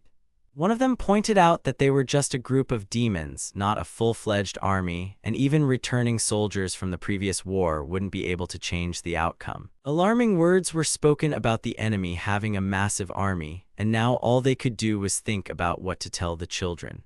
One of the demon warriors indignantly accused the speaker of first suggesting they gather the elderly, women, and children, and then forcing them to fight in a doomed battle. His words conveyed deep distrust and despair about the impending events. A woman with a fierce expression said that the order to die was disgusting. A demon standing nearby regretted that they didn't have a demon king capable of leading them into battle. He assured them that they wouldn't force anyone, adding that the decision was up to each individual. He clarified that their preparation would be for defense, not offense. The bird-like chief stated that the chiefs would be responsible for the evacuation. The Dark Lord admitted he had expected to see men capable of fighting. The bird-like commander, looking at those gathered below, doubtfully noted that this was not at all what he had anticipated. Noticing young girls, he incredulously asked if they were still children. However, one of them firmly declared that they had already made a collective decision: they would fight. The girl passionately argued that each of them could be useful. She listed her friends' strengths and begged to let them fight. Someone from the tribune shouted for them to stop. A voice from the darkness interrupted the proceedings, suggesting they stop and stating that he had another proposal. One of those present became alert, hearing a familiar voice coming from an elevated position. Then, he recognized the approaching person as someone he hadn't expected to see. The arriving warrior confidently declared that children should not participate in the battle. He emphasized that assembling the army was an adult matter and took the initiative. The man who appeared in military uniform energetically introduced himself as a master of innovations. He announced his arrival and greeted everyone, stating his name, Gimlet. His unexpected appearance surprised the observers. The short-haired guy loudly declared that he hadn't come alone. Behind him, massive figures began to move, clearing a path and ordering the girls to disperse and go home. One of the newcomers emphasized that there were different ways to wage war, hinting at a new strategy or approach. A guy stepped into the center of the square and proudly introduced the arriving allies. He stated that those capable of fighting had gathered from all corners of the country: a clan from the northern caves, warriors from the southern river, squads from the valley, and others. According to him, this was the best reinforcement he had ever seen. One of the demons noted that this wasn't just a village skirmish, but a real war. Another declared that their enemy consisted of 10,000 soldiers led by 2 of the 6 saints. One of the elders, with surprise and doubt, asked why he had decided to step forward. The guy with pointed ears stated that the enemy would reach them anyway, even if they waited. He emphasized that they had already been defeated before, making it even more urgent. The young man said that if this place fell, they would be next, and therefore he wasn't going to stand by and just watch. One of the brutes added that they had also heard about the massacre at the human base and that one of the 6 saints had been killed. Someone in the crowd shouted that they would follow suit and go with them. One of the elders noted that rumors spread so quickly that before you knew it, a crowd would appear asking if they could also succeed. One of the giants suggested dying a little earlier if it was inevitable anyway. He added that if they made it through what was coming, they might even become the Demon King. Someone in the crowd remarked that a man should stand by his words. The warrior in the helmet quietly muttered that everyone around them was an idiot. The warrior smirked, declaring that if everyone was so eager to die, he would show them true hell. One of the fighters predicted that enemy arrows would rain down like a storm and swords would flash like fire, tearing through flesh. He warned that throats would go dry, bones would crumble, and their last fangs would break. He said that a darkness blacker than night would descend upon them all, but despite this, they would not fall and would not be defeated. He proclaimed that their bonds would become stronger than steel. He urged the others to look forward, even if the dawnless sky was painted with a gloom darker than the dawn itself. The young man noted that the speech sounded inspiring. Approaching closer, he admitted that the other person had changed a lot, though he couldn't say whether it was outwardly or inwardly. He added that he wanted to ask a question specifically about this warrior. The guy pointed to an object, clarifying that he was referring to it. He explained that he had pulled it from the flames, which had been brought by another. He added that he had tried to do something with it, but without success. The guy explained that the object began to exhibit the same magic as the queen, and then changed its form. He confessed that he didn't understand anything, but noted that the item was clearly sealed, and immense power was required to break it. According to him, in addition to magic, a strong soul was needed for activation. He concluded that the item was sealed with something serious so that no one could use it. The guy theorized that the sealed power might be divine and originate from the underworld of the Millennium. He emphasized that it was especially important that whoever placed the seal might possess this power themselves, and it was not impossible that it was the person he was speaking to. Finally, he suggested they put aside their thoughts for now and focus on the upcoming battle. One of the participants reported that he already knew about the start of the evacuation. Another noted that the queen was still sad, and now probably all responsibility would have to be placed on the cockroach. Meanwhile, a third person confessed that he felt bad every time they came. The character confessed that his heart was pounding. The second asserted that he had done everything possible, and the third reminded them that they were obligated to do everything they were capable of. He admitted that he knew the inevitability of what was happening. He added that the queen's demons inspired confidence. Another noted that he couldn't have prepared for such a large-scale battle alone, and that it was much easier to fight when everyone worked together. The hero guessed that he understood why the other was chosen as the leader of this place, to which the other replied that he already knew that himself. Then, a strange noise caught everyone's attention, and their reaction made it clear that something alarming was approaching. One of the observers quietly said that the enemy had already arrived. The forest trembled with the footsteps of the approaching army. Soldiers slowly emerged from behind the trees, forming a dense line with spears at the ready. The ground crunched under the warriors' feet, reflecting the determination of their advance. Giants emerged from the dense forest, towering over the line of soldiers with spears and shields. One of the observers noted with astonishment that two commanders were sitting directly on the shoulders of these behemoths, not understanding how so many of them could have gathered. Two girls, surrounded by a magical aura, appeared in the air before the army. One of them was called the Mistress of the Unfading Trees, and the other, the Maiden of the Sacred Waters. The woman with light hair addressed the assembled warriors, declaring that the time had come to end the suffering.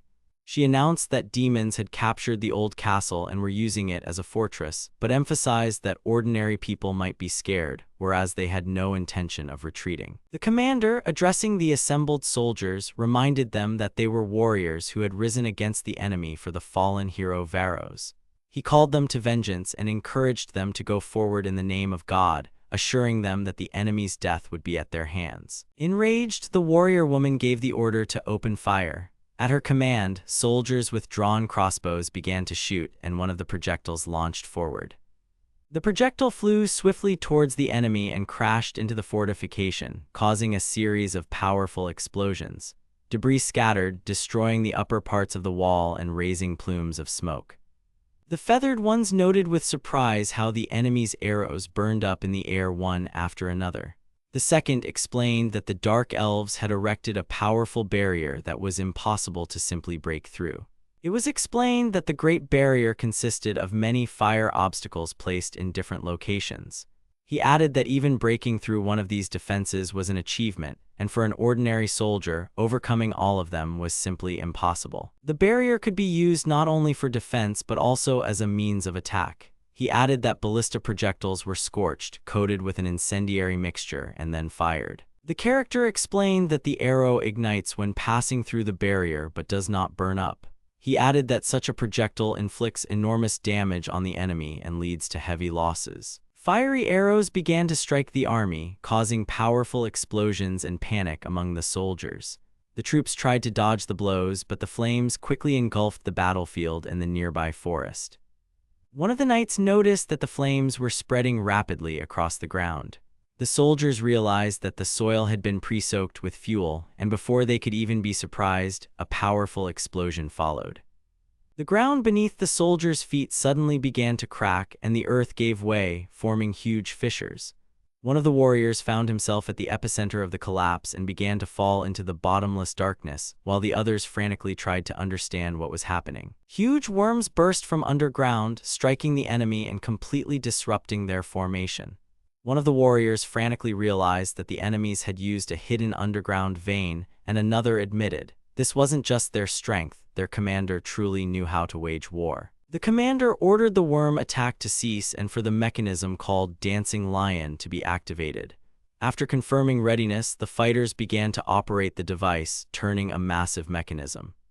After the preparation of the enormous ballista was complete, the team members reported their readiness. At the commander's order, they fired, launching a massive projectile with immense force. The fighters notice a projectile which looks like a barrel flying towards them. One of the soldiers asks in fear what this object is, while flames are already erupting over the battlefield, intensifying the tension of the moment. A sudden explosion strikes the ranks of the soldiers as the barrel, fired earlier, ruptures, scattering into many deadly fragments. One of the warriors frantically screams about being hit in the eye, while others realize that there were nails and scrap metal inside, making the explosion particularly devastating. The soldiers try to recover after the explosion, examining their injuries. One of the warriors frantically clutches his eye, while others scream in pain, having been hit by the scattered fragments. The commander notes how effective and brutal the attack was, as the enemy inflicted damage without direct confrontation and without any losses on their side. The woman, with a serious expression, tells everyone to retreat, stating that she will handle the situation herself. She speculates that the killer of Vargos might be among the enemies, but even if not, this is a chance to test her own strength. She gives a command to a creature named Kyles, after which it rushes forward, unleashing a destructive attack. A huge explosion shakes the surroundings, accompanied by flashes and a wave of energy. After the powerful explosion, thick smoke envelops the battlefield. One of the participants notes with surprise that the enemy was apparently defeated with a single blow. However, in the next second, the situation begins to change, hinting that the opponent has not yet fallen completely. Suddenly, a massive, multi-tentacled monster emerges from the smoke. One of the characters recoils in panic, realizing the enemy is still alive and poses a serious threat. The sorceress hovers above the water, surrounded by magical currents and a spell. She warns her opponent that she's about to unleash her full power and tells him to try and survive. One of the castle's defenders intently watches his opponent, then suddenly attacks, sending the sorceress flying away from the castle with a powerful blow. The Dark Lord gives orders to his allies as he ascends into the air. He declares that he will now personally fight the sorceress, clearly intending to take on the battle himself. One of the allies falls, screaming in pain, but the bird-like commander immediately intervenes, deciding to handle the situation himself. Meanwhile, another figure orders the Dark Elves to prepare a defensive barrier and the orcs to get ready for the next attack. The Dark Lord hurls a projectile at the sorceress, and the explosion catches her off guard. The girl tries to deflect the attack, but she's thrown aside by the wave of energy and debris. The girl uses an immense amount of water, flooding the battlefield. The warriors watch in confusion as torrents of water appear from nowhere, unable to comprehend how she's creating such a volume. The sorceress hovers over the battlefield, wielding the power of the sealed water spirit. She declares that she can now surpass her limits and is even a match for a hero, as powerful water currents rapidly engulf everything around her. A massive wave surges forward, covering the forest and everything in its path. The warrior watches in bewilderment, not understanding where the sorceress summoned such a creature or how she managed to conjure a tsunami. The Dark Lord watches in astonishment as another gigantic creature emerges from the raging waters. She notes that the strike was a bit off-target and decides to check if the target was truly destroyed.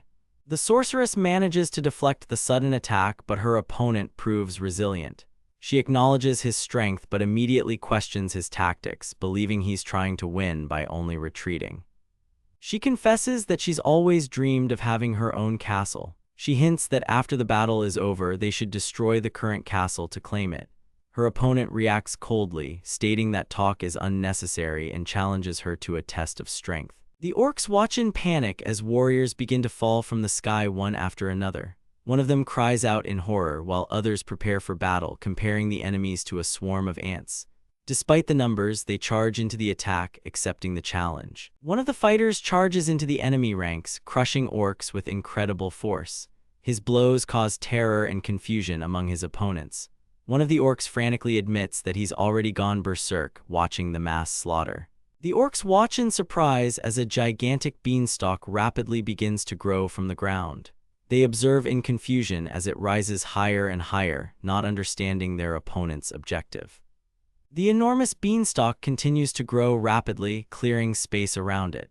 It forcefully pushes away debris and earth, carving a path upward and further astonishing the enemies watching it. The massive stalk, having pierced the roof of the fortification, continues its rapid growth, causing panic among the opponents. Some of them begin to retreat in a frenzy, wondering if this is part of a cunning plan. The stalk forcefully breaches the fortification, destroying the wall, which causes confusion and fear among the defenders. One of them exclaims in surprise that the barrier has been destroyed.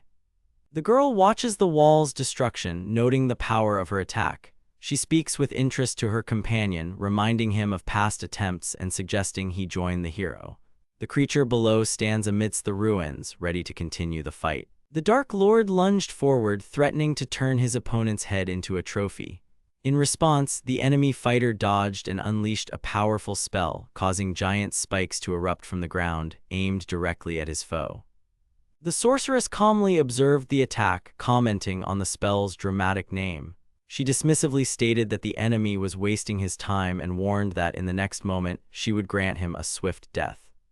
She shot forward like lightning, delivering a devastating blow to her opponent.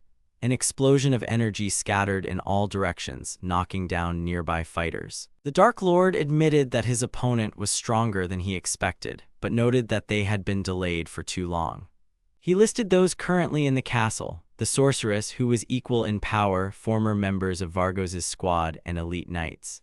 Emphasizing that the enemy's advance was inevitable once the destructive tower was activated, he pondered their next moves. 3 warriors in heavy armor approached the scene, announcing their arrival. One of them mentioned that since they were being discussed, perhaps they had arrived a little late. They were introduced as the 3 Knights of Flame. The 3 Knights of Flame stood together, discussing the situation.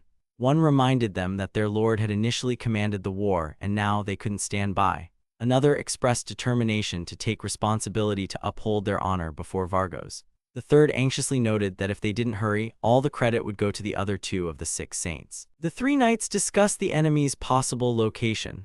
One suggested that the opponent might have taken refuge inside the castle. Another remarked that such an opportunity comes once in a lifetime, hinting at a chance for glory in battle. One of the knights gave an order: they needed to find the enemy and cut off his head. He added that it was their duty to show everyone that the Knights of the Fiery Lion were here. The knights entered the hall and immediately noticed a strange figure sitting on the floor. The stranger in the hat warned them that a war with demons was currently underway and they should leave if they sought glory. One of the knights mistook him for a monster, but another urged him to look closer. The stranger continued to sit calmly on the bridge in front of the massive gates, pointing out their obvious significance. He noted that the bridge was a typical defensive measure, but the fact that it wasn't a drawbridge indicated the demon's primitiveness.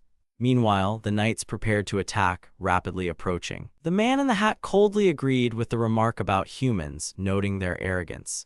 He then deliberately destroyed part of the bridge, easily kicking planks out from under their feet, thereby demonstrating a hidden threat and undermining the knight's confidence. The man in the black robe tore away the planks beneath the knight's feet and declared that crossing the bridge was impossible.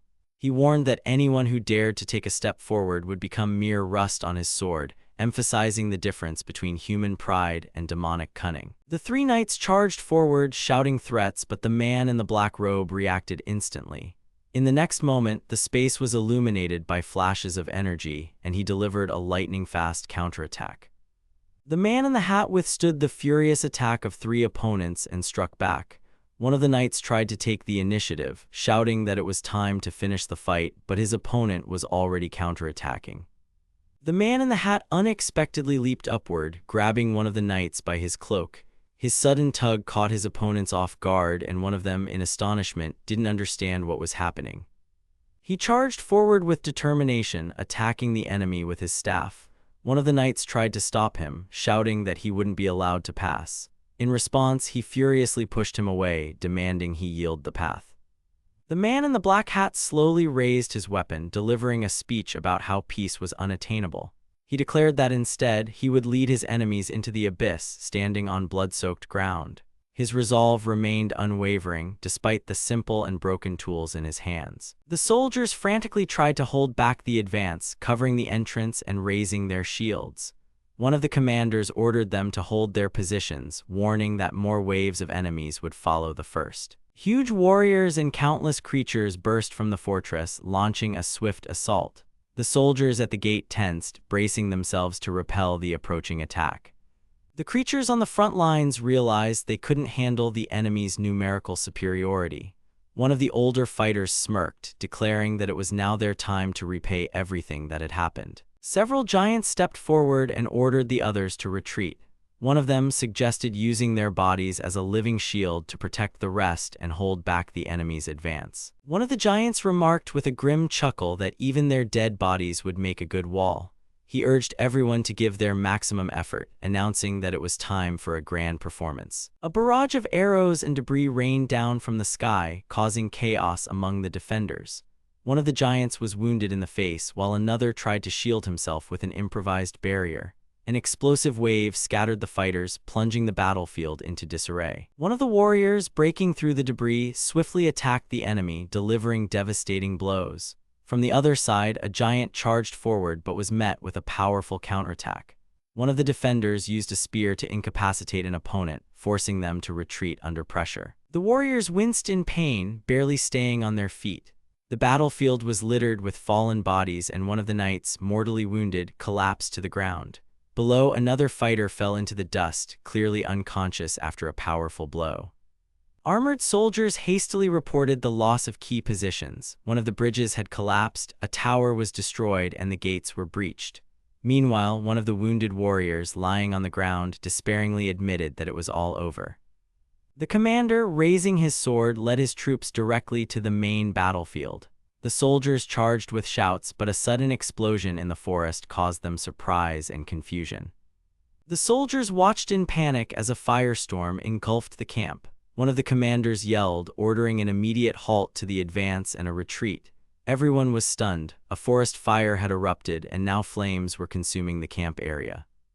The Dark Lord approached the body and, confirming that he was still breathing, uttered a few mocking words, relishing his helpless state. Unwilling to give him time to recover, he launched a devastating attack shrouded in flashes of energy. The demon tried to dodge, but the explosion engulfed him, and then new fighters rushed into the fray, finishing him off at close range.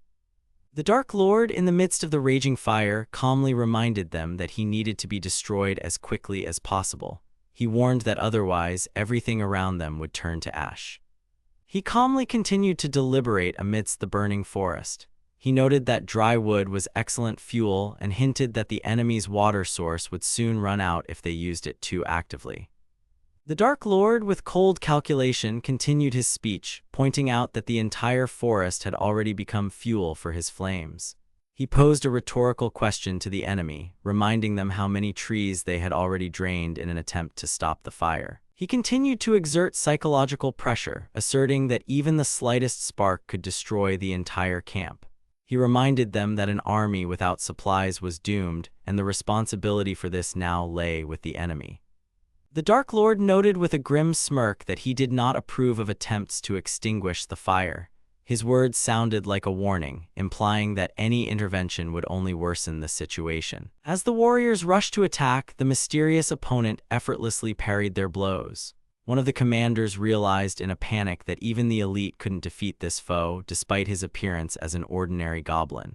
One of the knights despairingly realized he couldn't land a blow, and another admitted how dangerous their opponent was. The warrior understood that victory couldn't be achieved without a willingness to sacrifice one's life. The commanders concluded that battling this monster would require sacrifices. One of the knights informed his comrade that he would act alone. He asked his companion to return home and regroup their unit while he prepared to sacrifice himself, stating that even after death, his soul would go to the fiery lion. The warrior in heavy armor charged with a loud cry, unleashing a powerful explosion towards the enemy.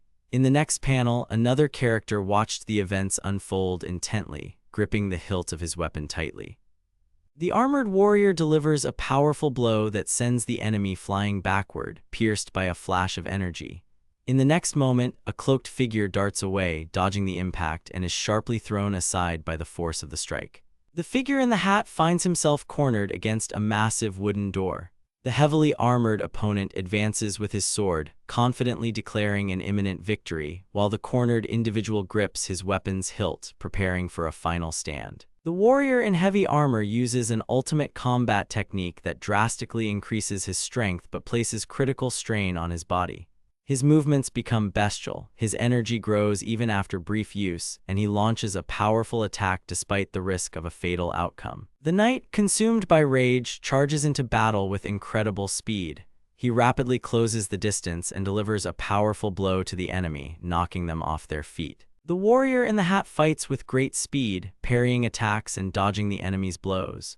Meanwhile, one of the knights rushes forward with a battle cry and begins a furious assault, delivering a series of powerful strikes, attempting to break through the defenses. One of the knights crashed down from above with a devastating blow, shattering wooden beams and breaking everything in his path. The goblin, with its mouth wide open and eyes crazed, was thrown down with the debris, unable to even defend itself. One of the knights staggered out of the ruined gates, confirming that they had breached the defenses.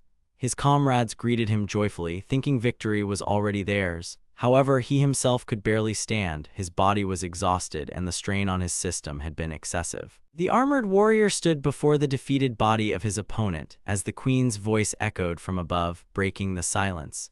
She wondered why the one she had ordered to leave was still there, and she was tormented by doubts, questioning if it was her fault. The queen stood before the fighters, unable to hide her tears. In despair, she asked why they wouldn't leave her alone and why she had been dealt such a fate.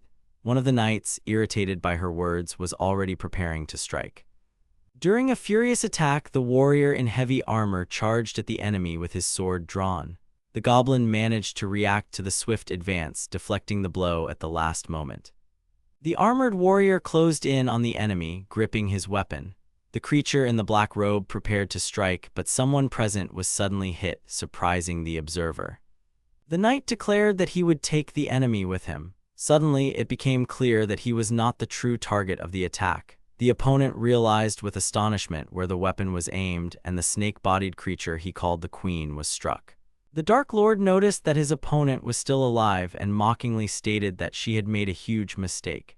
He also noted that they were facing one of the 6 saints, but even such powerful spirits cannot make sound decisions if their power goes beyond its limits. The woman confessed that she now understood why the old man, Earthquake, had called her a god's toy. She realized that this instrument was controlling her, not the other way around. She sadly noted that she was still at a disadvantage. She also ironically admitted that this device, despite everything, was the only thing that could correct their mistake. The woman pondered the current situation, concluding that most of the army survived only because the warriors fought with fire. She hoped that if the mages joined them, the fire could be extinguished. According to her, in that case, they could expect reinforcements, in other words, help. The Dark Lord calmly stated that if they could buy enough time, they would ultimately be able to achieve victory. The girl asked again if they really thought so. Then she added that it was true and suggested they plan everything down to the minute. The Dark Lord confessed that when the enemies began their offensive, he expected them to possess the same strength as a certain person he knew well. He added that he believed the battle would be tough, but he never imagined they would be defeated one after another. The young woman realized that the one who killed Vargos stood before her. She understood that she would now become the next target. It became clear to her that, having learned her plan, the enemy would no longer stall, even though earlier he seemed to deliberately prolong the conversation to distract her. The Dark Lord stated that he initially intended to eliminate his opponent and use the chaos to strike another saint. He admitted that he could no longer waste time and was now forced to reveal his secret trump card, as circumstances compelled him to act faster. He began to activate his ultimate weapon, releasing energy that instantly drew everyone's attention.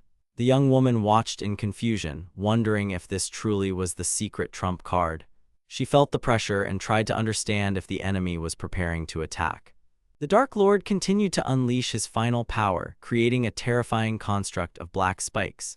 The young woman in the elegant robe, realizing the scale of the threat, struggled to maintain her composure, reminding herself that she was one of the 6 holy guardians. She watched intently, unsure of the enemy's next move. He completed his transformation, taking on a horrifying form with wings, spikes, and a massive body. His new appearance radiated power and destruction, distorting even the light around him.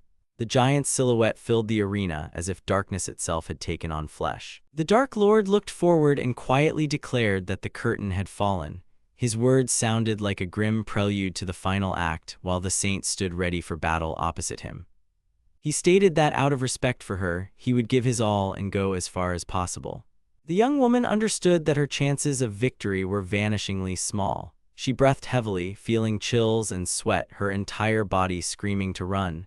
Despair flashed through her mind, wondering how she could possibly win. She felt her last strength draining away. She hoped that even if she died, she would at least die as one of the 6 saints. However, fear told her that the end would be meaningless. She could simply be killed by a monster. The Dark Lord announced that he wasn't going to play games with her. He stated that because of her, he had to leave the fortress for a long time and now it was time to return.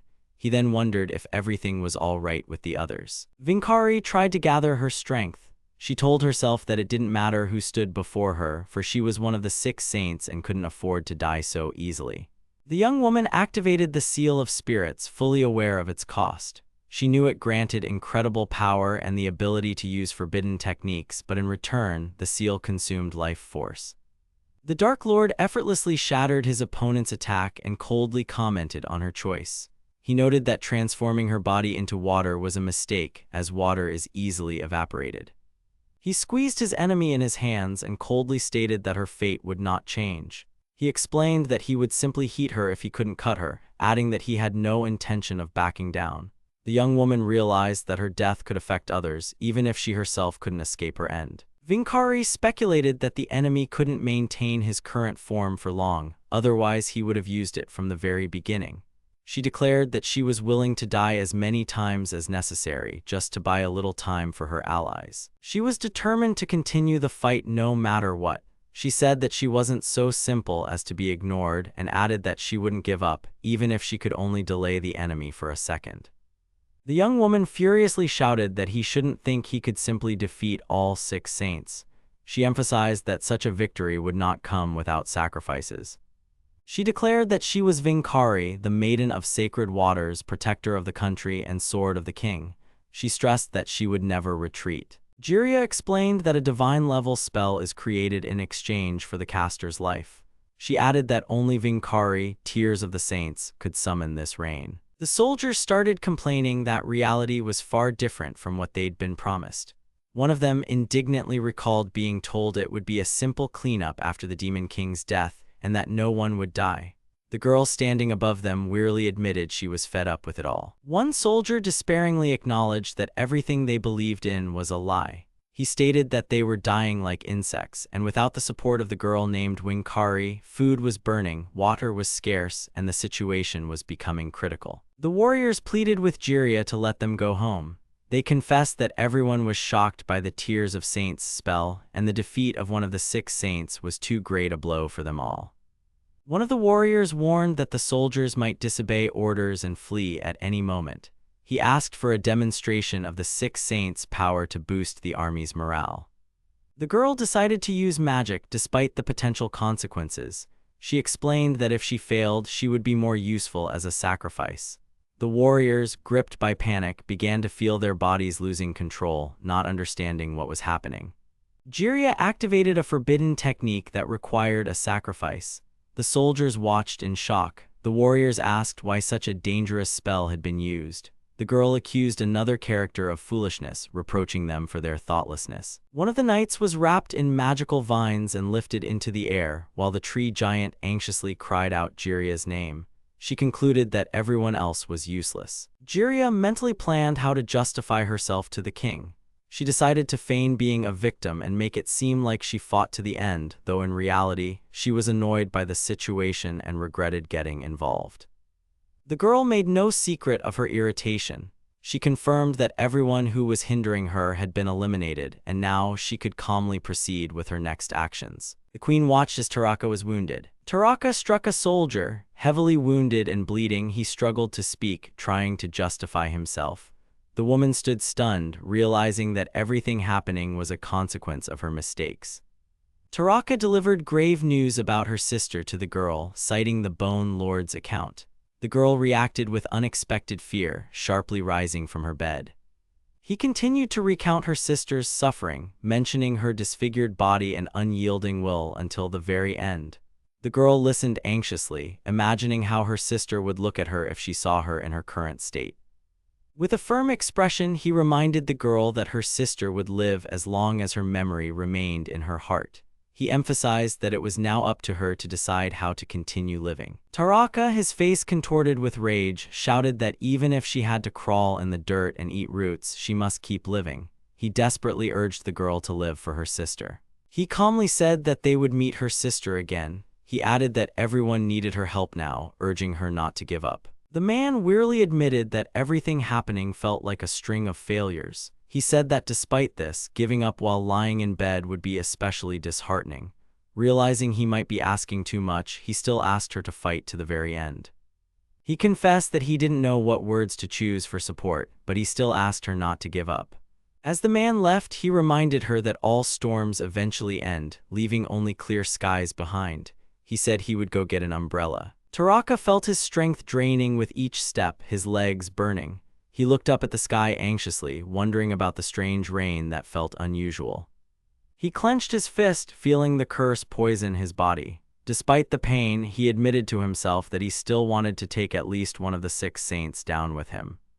Gripping his weapon and looking ahead with determination, the man moved forward along the wet street, preparing for the decisive battle. He was going to put everything on the line and make it a real fight. The man, ready for battle, suddenly noticed a massive creature falling from the sky. He watched its landing with bewilderment and quickly realized it wasn't an ally. His face twisted with surprise and alarm as he tried to understand what was happening. The creature that crashed from the sky slammed into the ground with immense force, colliding with the armed opponent. The tree-like creature in armor stepped forward, taking the initiative. It said it would cover the fighter and recalled deciding to intervene after the attack stopped. Meanwhile, another character, looking at its form with surprise, couldn't believe it was actually a slime. As the rain fell, the small creature watched wooden monsters appear out of nowhere. It didn't understand what was happening and decided to hide to avoid getting caught in the crossfire. The creature used its ability to infiltrate the wooden soldier. Activating slime mode, it turned the warrior into a puppet and began controlling its body. The creature finished explaining how everything happened after the soldier was turned into a puppet and its partner appeared. The rest of the events, it said, were already known to its interlocutor. The girl explained that her main trump card was the Black Cloak, created from molten steel. However, she admitted that this power had one drawback: it wasn't designed for a prolonged fight. Jiraiya watched the battle with concern, realizing that the enemies before her were not ordinary monsters. She was especially worried about the Black Fighter, whom she recognized as the killer of the Fire Lion and the Water Maiden. She feared that if the rain stopped too soon, the consequences would be catastrophic. The girl anxiously scrutinized the fighter's figure, which outwardly copied the Fire Lion. However, she observed that this new opponent's power clearly surpassed the original, causing her growing concern. Jiraiya thoughtfully asked if she should summon a spirit. At that moment, a powerful blow thundered nearby, scattering debris. The armored warrior turned to the brute standing before him and asked if he was the Bone Lord. The warrior noticed his companion was wounded, to which the latter replied with a smile that it was just a scratch and thanked him for his concern. Meanwhile, they began discussing how to break through the crowd of enemies. He noted that the enemies weren't a major threat; it was more important to reach one of the 6 saints. However, he warned that if they moved carelessly, they could be crushed by the Colossus. Taraka remarked that the opponent needed to be eliminated before she got serious.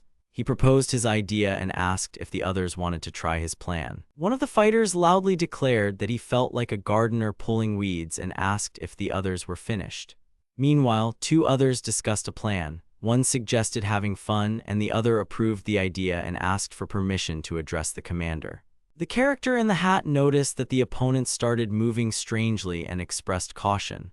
The warrior with the sword speculated that the enemies were up to something. At that moment, a rotating device began to activate, and someone uttered, "Chaos magic." The magic began to take effect, and in the next second, a massive number of sharp branches pierced the battlefield. One of the warriors shouted the spell Ash Greatsword, destroying everything in its path. The enemies found themselves at the epicenter of the destructive attack. The girl was in shock seeing who was sent against her, an ordinary goblin. She was puzzled why it was him, as she considered him the weakest. Meanwhile, the goblin calmly headed towards her, preparing to engage in battle. The wooden soldier shielded the goblin from the attack, raising the opponent's suspicions. She watched what was happening and began to guess that he was about to do something unexpected. At that moment, someone cried out, realizing the goblin had been spotted after all, and revealed the wooden golem's weak point. He hid in the blind spot between the massive golems. Due to their size and limited maneuverability, they had trouble tracking movement, which allowed him to remain undetected. Controlling a wooden soldier, they began to taunt the golems to attract their attention. He deliberately led them through obstacles, using their poor maneuverability and blind spots to trap them. The girl watched, realizing this was part of the plan. They started drawing the golem's attention, intentionally becoming bait. When the golems lost sight of him, they switched to the wooden soldier. The horned girl watched in surprise, realizing how quickly the monsters lost their target. Taking advantage of the enemy's confusion, the goblin darted forward, breaking through to the opponent. The goblin gritted his teeth and lunged forward with his weapon drawn. At that moment, a huge wooden golem tried to strike but missed, destroying part of the cover. The girl watched without interfering as the goblin confidently approached his target. The warrior in massive armor, blade raised, charged into attack, ready to strike. Jiraiya calmly observed his actions and confidently stated that he was just a goblin and couldn't kill her.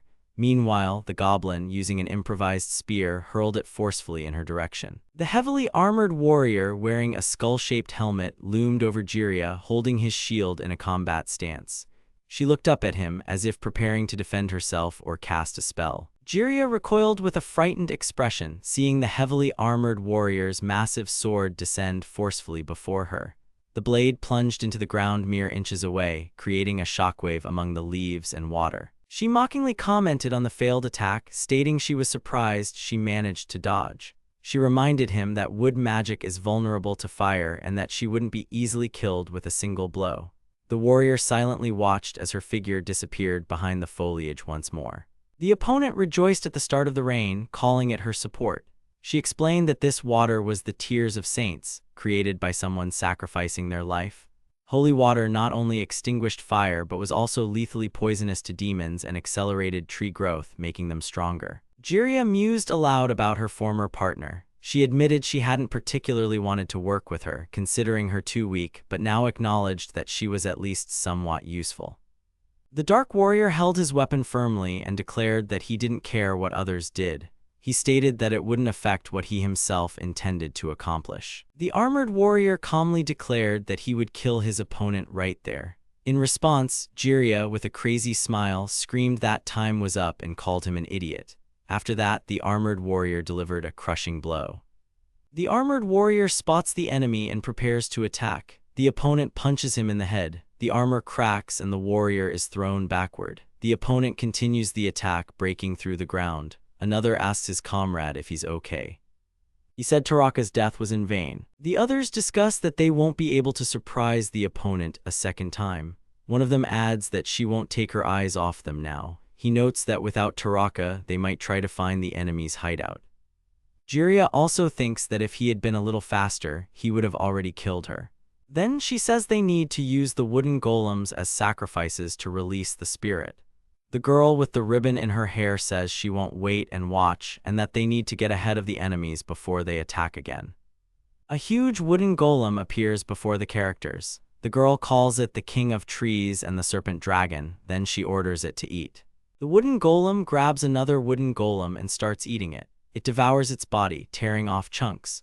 One of the observing characters remarks in surprise that the golem is eating its own kind. Another says they don't even have a backup plan. Yet another character suggests this might be a trick and warns that they need to be ready for anything. The Dark Lord says they must give it their all. He activates an ability and his body becomes covered in a pattern. He declares that his skin will now obey the blade of his sword. The girl with the ribbon speculates that the enemies are about to do something, noting that it's strange. Debris and the bodies of wooden golems lie on the ground. She mentions sacrificing many of them, believing this is the end but having no regrets about the energy lost. She then adds that she's sure everything will be fine. The girl declares she's using her strongest spell. One of the observing armored fighters can't believe what's happening, finding it abnormal and wondering how it's even possible.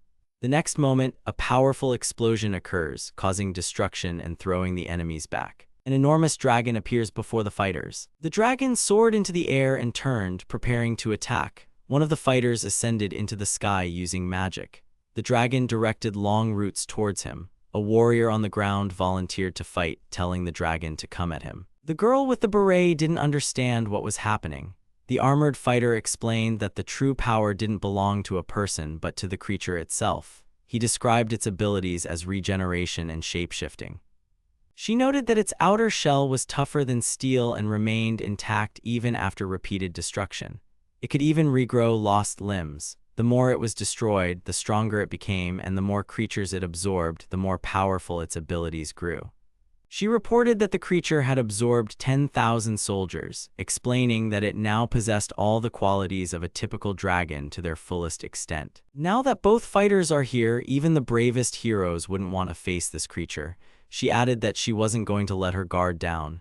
The next moment, an attack unexpectedly began. The girl gave the order to crush the opponents. The dragon delivered a powerful blow. One of the fighters cried out in pain. The other, in a panic, called him a fool. One of the heroes was thrown back by the impact and crashed to the ground. One of the fighters rushed into the attack, shouting for the opponent to release his comrade, promising he would save him. The second fighter with a sword wondered how durable the weapon was and exclaimed that it was insane. He yelled for his partner to get off the enemy or he would be killed. The fighter mentally complained about the fragility of his body and decided he needed to transform into a smaller form.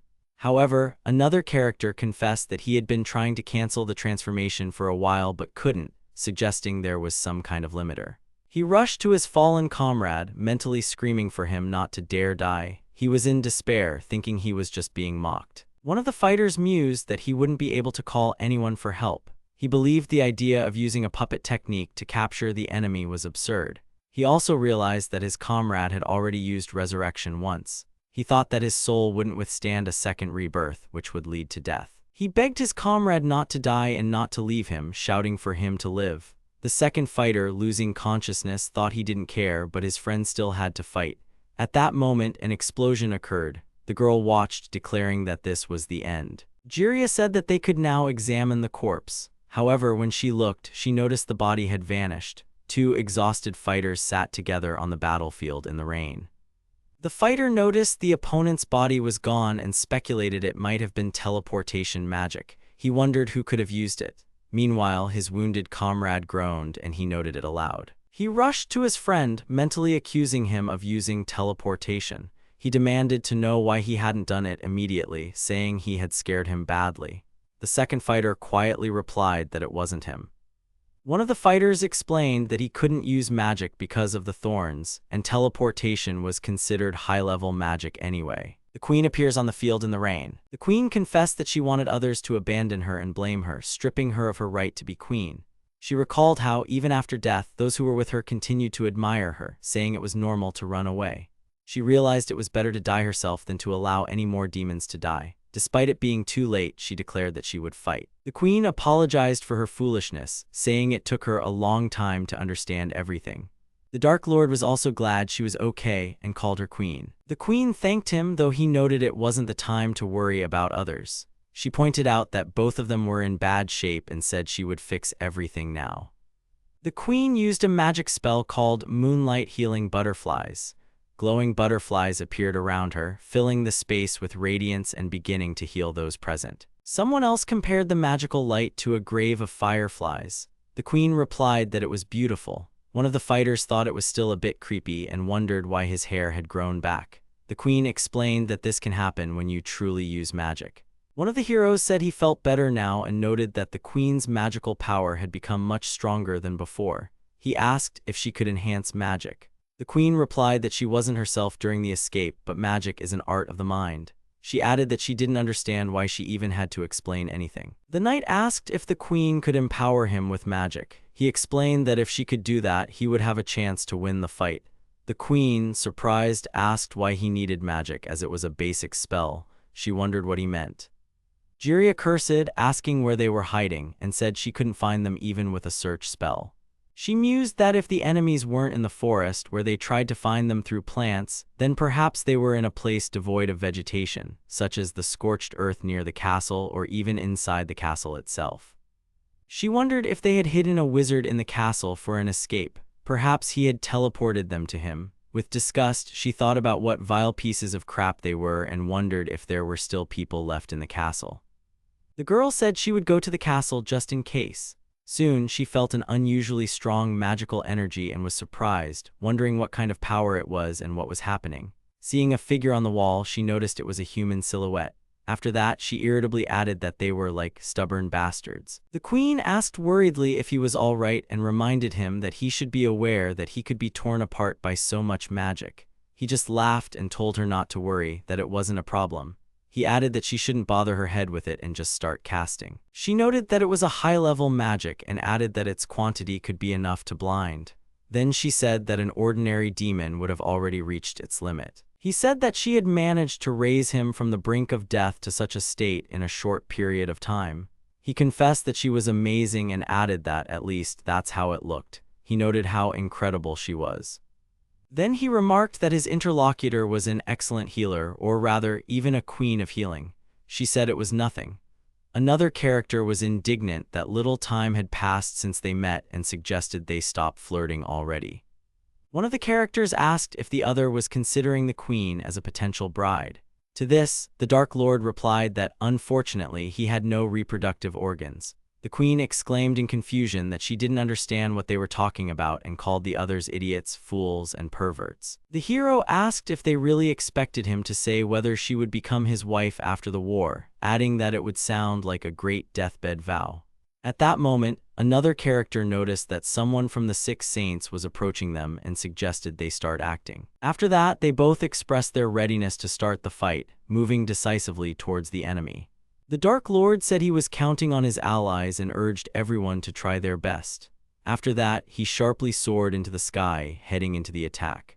Jiria noted in surprise that she didn't understand what was in front of him. She also wondered where the other hero had flown and thought he might have decided to completely forget about her.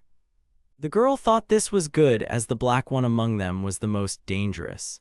She reasoned that even if it was a trap, she had a long-range attack and decided it would be best to take out the other two first.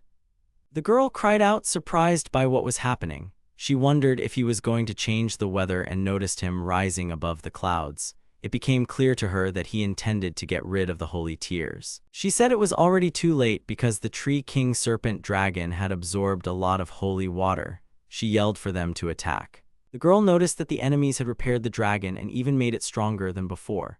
She realized that the Dark Elf's fire barrier had been activated. She also concluded that using its tail as an attack was a bad idea and thought she could just attack head-on.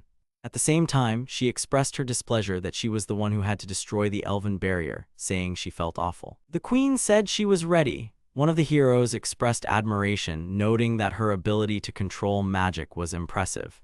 He also noted that they were now together and suggested they destroy the Six Saints. Jiria noticed pieces of metal falling from the sky. The girl exclaimed in surprise that it was the black armor of that monster. She also wondered what was happening and, looking up, asked herself if it was really metal.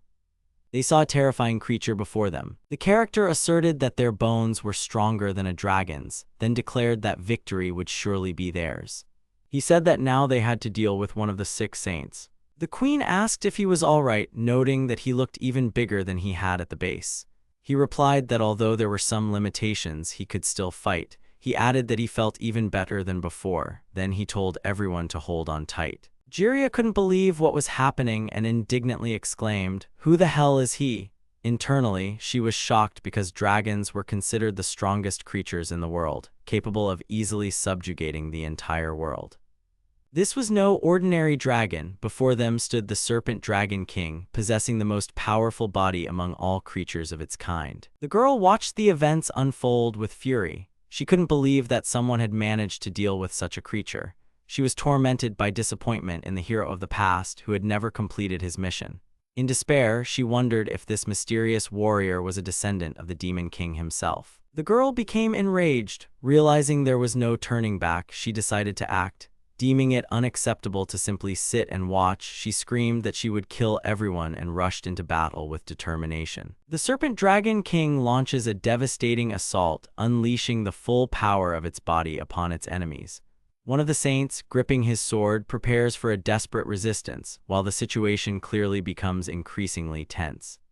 The mighty creature with a terrifying physique delivers a powerful blow that causes widespread destruction. Jiraiya reacts with surprise and alarm, clearly stunned by what is happening. Dragons or demons clashed in a fierce battle. Their blows caused massive destruction all around. The fight looked extremely intense and destructive, showcasing the immense physical strength of both opponents. The hero points out that their opponent is one of the 6 saints and also notes that his ally hates fighting on the front lines. The overall mood is tense, the enemy's forces are clearly superior, and the battle promises to be tough. He notes that the opponent's strength depends on her subordinate soldiers, wooden golems, a colossal creature, and a dragon. This leads to the conclusion that victory is possible if she is deprived of these pawns. He concludes that her magic is primarily supportive, enhancing allies and hindering enemies. They also notice that she tries to make the most of her subordinates. Jiraiya called them small fry and said she didn't have time for them. The queen noted that while her power depended on the dragon, she wasn't weak on her own, especially in close combat. He wondered if she could manage now that she'd lost her dragon. Meanwhile, the girl demonstrated a new power, Stardust Eye, which none of them had ever heard of before. One of them declared that it was their game now and they were going to reclaim what was lost. A decisive attack was shown as they assaulted the dragon with maximum force, utilizing all their abilities. The girl found herself separated from her dragon but didn't lose her confidence. She got angry and declared that she would manage even without him. Despite the threat, she stated that she had been on the brink of death many times before and had survived each time. Now, following the Lord God, she felt she had become stronger. The dragon delivered a devastating tail whip, almost hitting its target. One of the heroes noted that the attack came close to succeeding but didn't fully connect. The hero activated chaos magic. He then cast a powerful spell called Branches of the Ash Tree, from which a menacing force began to emanate, engulfing everything around. The Branches of the Ash Tree spell unleashed its power as massive spikes and branches erupted from underground, striking everything in their path. The magic enveloped the battlefield, attacking enemies from above and below, showcasing the destructive might of chaos. The character stated that the opponent's true strength wasn't in their size or power, but in their ability to regenerate. He noted that the opponent was used to fighting the same enemies over and over, and expressed his intention to see how many more times they could come back to life. The wind howled through the thick tree canopies, making noise as she ran, breathing heavily and constantly glancing over her shoulder. Finally, stopping and turning sharply, she muttered with clear annoyance about how unbearably irritating they were. After irritably voicing her thoughts about the persistence of the young men pursuing her, she swiftly swung her sword, but immediately faced a powerful and unexpected counterattack from the brute. In the midst of the fierce struggle, he confirmed his initial suspicion. She was, as expected, not very good at close combat. However, he seriously miscalculated because this young girl, accustomed to fighting from a distance, had no intention of playing by their rules, preferring her own tactics. Pulling her long, sharply sharpened sword from her wide sleeve, she immediately attacked her opponent with her top-secret weapon, the legendary Taraka sword. He mentally urged himself not to fall for their obvious provocations, explaining that she was only trying to throw them off balance, and persistently reminding himself who they were fighting. However, the undeniable fact that she was trying her best to increase the distance between them clearly indicated her deep fear of close combat. This, in turn, meant that they would have a significant advantage if they managed to catch her. They playfully geared up and with a smirk offered to play tag with her. The opponents mistakenly believed they had finally cornered her, as the winding road unexpectedly ended at the edge of the forest. They reasoned that if she moved diagonally instead of just straight, they could catch her much faster. This, in turn, meant she couldn't simply escape back into the dense forest using the vines that only grew there. He also added that since they were already deep in the forest, she only had 3 possible directions to move. Once the forest ended completely, she would have to rely solely on her own strength. Moreover, she must already be significantly exhausted from the previous prolonged battle, so their chances of catching her were extremely high. They suddenly noticed that the forest had become suspiciously dark, which hadn't seemed to be the case before. However, they then quickly realized they were getting distracted from their main goal, as they had almost caught her, and decided to fully concentrate on finally capturing her. Suddenly, they realized the dense forest abruptly ended. They shouted to themselves that it was time to finish off this girl from the 6 saints, when suddenly something incredible caught their eye. Before their astonished gaze appeared a huge, majestic circle, overwhelming in its grand scale and immense size. She skillfully used her powerful moon magic and created an impenetrable thunder barrier around herself. In complete confusion, they suddenly realized their fatal and irreparable mistake. It wasn't them who had trapped her, but rather, she had masterfully cornered them. He belatedly realized that the queen's remark about the sudden darkening of the forest was extremely significant and prophetic. Perhaps it was because the trees growing around the winding path were significantly taller than the others, and this road deceived them not only visually but also mentally. And a small sprout that suddenly emerged from under the ground quickly shot upwards, rapidly growing into a huge, gigantic tree. She noted that they had managed to survive thanks to the barrier she created, but they were causing too much trouble and problems. Drawing a skillfully crafted makeshift arrow from strong vines, she asked if they knew that if the load on a magic barrier was significantly increased, it would simply collapse. Noting that they at least made a decent attempt, she immediately released the arrow, and it shot towards them like a dazzling beam of light, leaving no chance for evasion. A distant sound clearly hinted at an intense battle where he also very much wanted to help.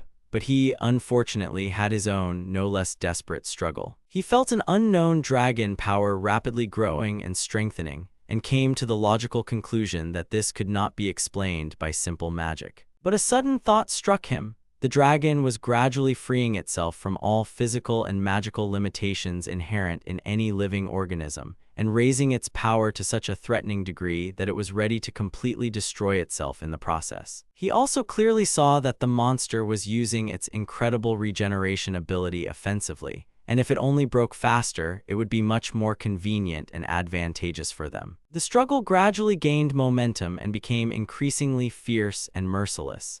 He mentally addressed the others, urging them to squeeze all the power out of her as they had very little precious time.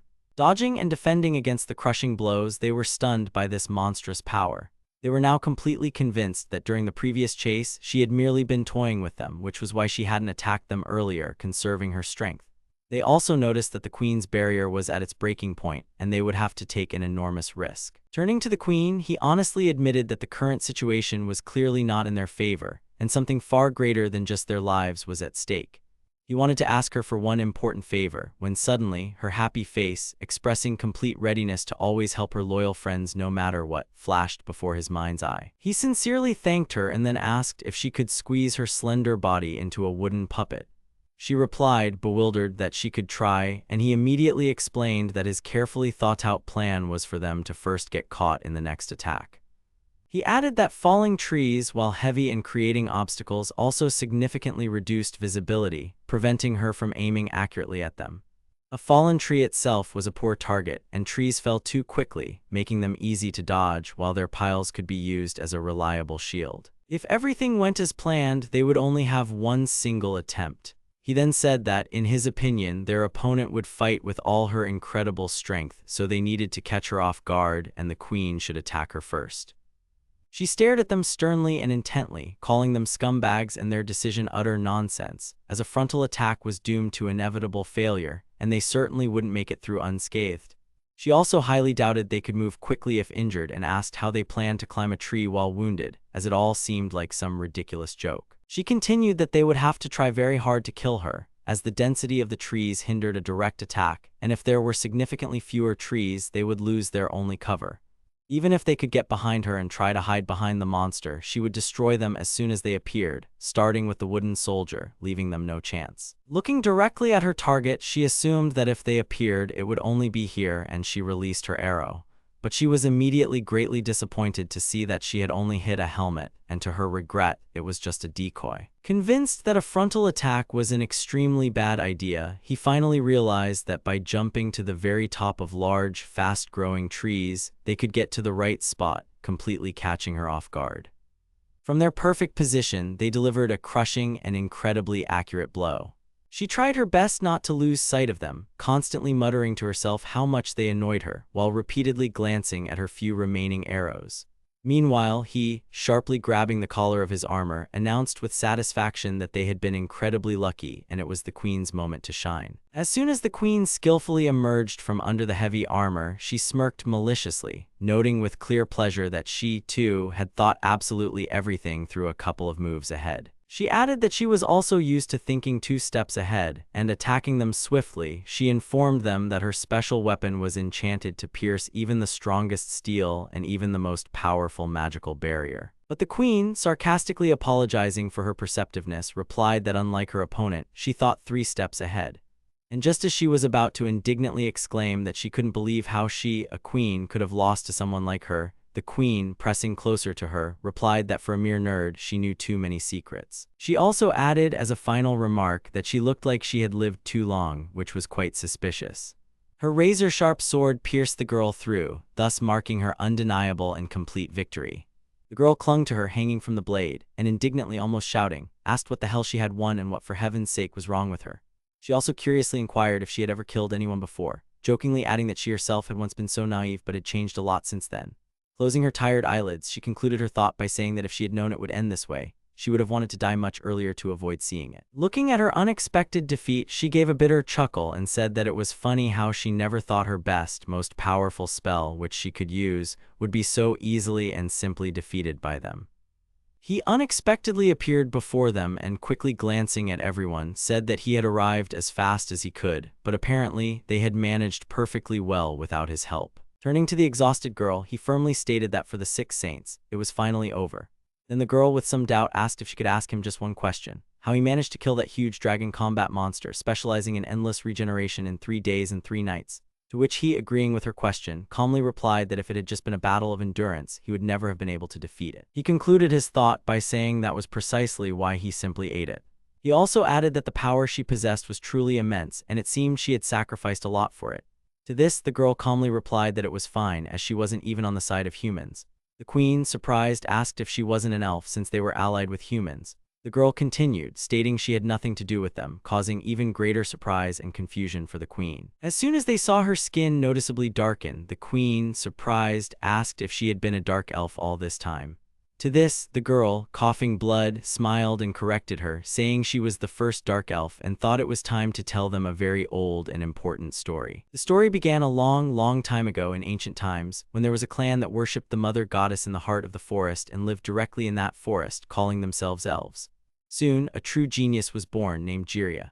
At a very young age, her knowledge already significantly surpassed that of the elders, and she then began to actively develop settlement after settlement. After this, their people began to grow rapidly, and the elves fully immersed themselves in the deep study of technology and new knowledge, with her at the forefront of this entire important process. From the edge of the earth to the seabed, they studied absolutely everything they could, but the elves wanted more and more knowledge, desiring to reach the very end. Knowledge steadily accumulated, and they seemed to be getting closer and closer to their goal. Every step led them to inevitable destruction. Looking at another elf, emboldened by newly acquired knowledge about the creators, she realized with horror that some supernatural entity seemed to inhabit the world, waging countless wars, and this entity could very well be closely connected to their mother goddess. One of the elves shared with them that he had noticed an inexplicable and alarming decline in population, which had already occurred in the past. He claimed that if they thoroughly investigated past events, they could successfully solve all current problems. She replied that perhaps population census wasn't as developed in the past, and records could be quite vague and not match their current data. The elf then said that wasn't the case and was about to explain in detail how a series of strange incidents were interconnected when suddenly, the mother goddess herself unexpectedly fell from the sky. The mother goddess suddenly appeared with a dazzling lightning strike, leaving the girl completely bewildered, not understanding what had just happened. Then, step by step, carefully examining their lair, they declared that greed and arrogance had gone too far in their dangerous quest, and this must be immediately destroyed. This was the first hero, the apostle of the goddess Coleman from the first generation of heroes, who suggested doing as the goddess commanded. An Are from the first generation of heroes, walking side by side with him in heavy armor, fully agreed with him. He ignited the blazing flame of sin in his hand, and they shouted that they would destroy absolutely everything here.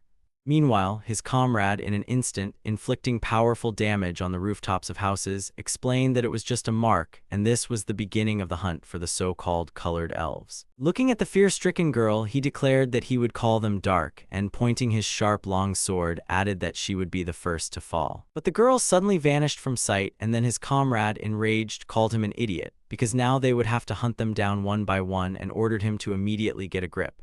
In an instant, everything was taken from the elves, and those who tried to resist were killed one after another, forcing them all to split up and flee. She then made the difficult decision to fall into a very long sleep to completely shake off her persistent pursuers. Her body completely stopped growing, and she waited for a very long time. So much time passed that even hard stones turned into small clumps of sand. All her comrades had long since died and decomposed without a trace, and soon she was forcibly pulled out of this state. The apostle, standing before the bowed girl, spoke of how survivors from that time had left their stubborn offspring, and they would need her help, as it would be very easy for her as one of them to find their secret places. He commanded her, after learning everything, to kill the offspring of her people, while the girl mentally screamed that he had taken everything from her, and that she would rather die than do this to her own people. He again ignited the flame of sin in his palm and asked if she remembered it, reminding her that back then, the fire only affected those who followed the tower. He could spread this mark to all elves, and so she could choose, either kill only the children of her comrades or destroy all elves to end their lineage. Approaching the first person she met, he addressed her with a kind smile, noting that she must be a wandering elf and that they were very pleased to see her. He assumed the journey to them had not been easy, and at that moment she cried from overwhelming emotions. The sound of the wind rustled outside, creating an eerie atmosphere. She stood before the crying infant and slowly drew her weapon, preparing for a terrible deed. Her eyes were full of unbearable pain and tears, and then, holding the knife, asking in a choked voice why he hadn't died, and telling him to finally die, she inflicted several bloody blows on the defenseless infant. She stopped, her gaze fixed on the bloody, lifeless infant and on her own blood-stained hands, which trembled from what she had done. Clutching the baby in her arms, she let out a piercing scream, full of despair and pain, its echo reverberating through the surroundings. As her eyes closed, facing inevitable death, she concluded her tragic tale by saying that even the most brilliant individuals are sometimes doomed to fail. They fly too high, burn up in the clouds, and never reach their goal. She also added that the dark elf race doesn't actually exist, and the phrase was only popularized later as a distinction. Then she asked if it was funny, to which the queen briefly and questioningly replied if it looked like she was laughing, and that there was absolutely nothing funny about it. The queen admitted that she hated her but still wouldn't laugh at her because turning away from everyone, pretending to be cynical, and trying to die with a twisted smile on her face was already enough to hate her to her core. She continued, saying that no matter what happened in the past, they would never forget what she had done to them, and that she was disgusting, but still, she forgave her despite all the evil she had committed. The girl, disbelieving what she heard, confusedly repeated the queen's words about forgiving her after everything that had happened between them. Then, gently embracing the girl, the queen replied that even after all this, it's very sad when someone can't be forgiven, and she was the only one who would listen and forgive, not allowing her to die like this, completely alone. After the queen said everything was all right, the girl burst into tears, clinging to her and confessing that it had been very hard, that everyone she cared about had died, and that she hadn't wanted to kill her comrades. She cried out that she should have been the first to die and that she should have died in agony, slowly losing consciousness. As the girl's last broken pleas begged her not to abandon her and called herself foolish, the queen gently closed her eyelids. She replied that the girl must have had a very hard time and was probably tired of it all. The queen, with a serene smile, added that she had now forgiven her for everything she had done. Gently lowering the girl's head, the queen wished her a peaceful and quiet sleep. Moving forward, he reached the top of the slope and there received an important letter delivered by an unusual bird. He addressed the bird, telling it to inform the lords that when the time was right, they would meet the primordial fire. He added that these words were also for the bird itself, because he was not just a man but one of the 6 saints, Cassidy. The old man asked the hero what he wanted to hear from him at that moment. The hero replied that he was confident in the old man's extensive knowledge and wished to learn the world's secrets. To this, the old man, puzzled, clarified whether the hero was talking about knowledge worth its weight in gold, or about the fact that half of the 6 saints were dead. The hero immediately asked if the old man was one of the strongest among them. The old man laughed upon hearing this question. He explained that the kingdom had long since lost control of these lands, and he himself was merely fulfilling his duty, which was no secret at all. Heroes, in his opinion, always act on a here-and-now principle, and if that was all his interlocutor wanted to hear, then he had received his exhaustive answer. The old man concluded that this was all he could tell him, and the further course of events depended solely on the hero. The hero, however, asked if that was really the entire answer, as he hadn't received any specifics or clarity. The old man also added that humans are beings with immense potential, and he was completely uninterested in a dog that only begged for food, so further conversation would be superfluous and meaningless. But still, he would do him one favor because heroes were his sworn enemies. Drawing his astonishingly long sword, the old man instantly took a combat stance and declared that there was no place for them in the human world, never had been and never would be, and that he should retreat immediately. He cut the rock in half between himself and the hero, then looking after him, added that he would take him to the goddess's temple where he could ask all his questions. Watching the young man fall into the endless abyss, the old man said that he, a monster who had abandoned people, should be very ashamed. For only those who rise after despair and overcome all difficulties are worthy of being called true heroes. Falling to the very bottom, the young man assumed he had fallen very deep since he couldn't see anything around him. Suddenly, a mysterious light caught his attention, and curious about where it led, he decided to simply follow this light and see where it would take him. Following the light, he thought about how the old man's hostile attitude was genuine, and a person who hated heroes surely knew more than he did. Continuing to ponder what they were trying to achieve, he also realized that he had once been completely confident in himself and his actions, but now everything had crumbled in an instant. As he delved deeper into his thoughts about who heroes, kings' swords, and goddesses' envoys truly were, he finally understood that they were nothing like the characters in fairy tales. He realized that true heroes are those who keep moving forward no matter what, setting an inspiring example for others. And bravery isn't just the absence of fear, but the willpower that helps overcome any difficulties. He had to uncover the truth, no matter how harsh it might be, because he was a hero responsible for his actions. His fall carried him further and further, straight into a dazzling, alluring light. The moment his feet touched solid ground, he found himself in a forbidden zone, at the very heart of absolute purgatory, a place where time seemed to stand still. He stood right in the middle of the goddess's Ark of the Covenant, an ancient sanctuary shrouded in mystery. An unknown voice spoke to him, claiming that foolishness cannot be cured by death and there is no escape from it, for it is a kind of ritual. It commanded him to return home immediately, or he would experience unbearable suffering. The mysterious robed stranger continued, telling him not to ask unnecessary questions. He warned that if the hero left now, he would remain a hero, and directly asked if he wanted to become a sinner, forever changing his destiny. Frozen in surprise, the young man finally recognized the robed stranger. It was Coleman Zickelden himself, the legendary first hero whose name appeared in every history textbook of the kingdom. His stone and bronze statues were countless, and his likeness even adorned the kingdom's coins, speaking to his significance. He asked him if the rebel hero Are was his brother, and if his foolish brother hadn't told him that he also wanted him to turn back. He asked where that decent, honest, and pious hero was, and if he intended to incur the goddess's wrath by displeasing her.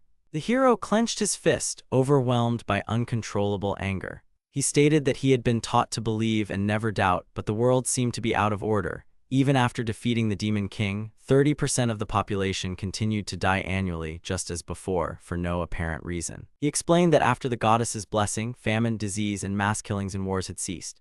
But he declared that before he knew it, 30% of the population simply vanished, and furthermore, the kingdom itself had a hand in these suspicious records, which was definitely an anomaly. He was sure something was being hidden from them, and he needed to know what it was, and only then decide what was right and what was not. Only demons remained who were supposedly dealt with, so he conducted his own experiment. He took a village under his protection, completely clearing a 5-kilometer zone of all demons. But despite this, the mortality rate was still 30%, which was extremely suspicious. Moreover, the royal ledgers strangely showed that most deaths were recorded as defeated by a demon, even though there were no demons nearby. Drawing his sword and instantly taking a combat stance, he concluded that even if he was the goddess's personal apostle, he would go as far as possible to uncover the truth. The mysterious first hero asked the young man what made him think he could defeat him, and told him not to get ahead of himself, reminding him of his place. The youth lunged into battle, declaring that with the strength given to him, he could overcome any opponent who stood in his way. Gazing into the distance at the boundless sky where a lone bird soared, he realized that it had finally happened, and the moment of truth had arrived. Holding a small bird in his enormous hand, he commanded it to tell the lords that the time has come, and the king was now with him, asking everyone to immediately gather under his command. Releasing it, he told it to go forth and fulfill its mission. He thought about how their leaders faced an extremely difficult task, and he shouldn't dump everything on them at once, and he himself was too old for such a burden. Looking out the window, he solemnly declared that it was finally time to start physical training.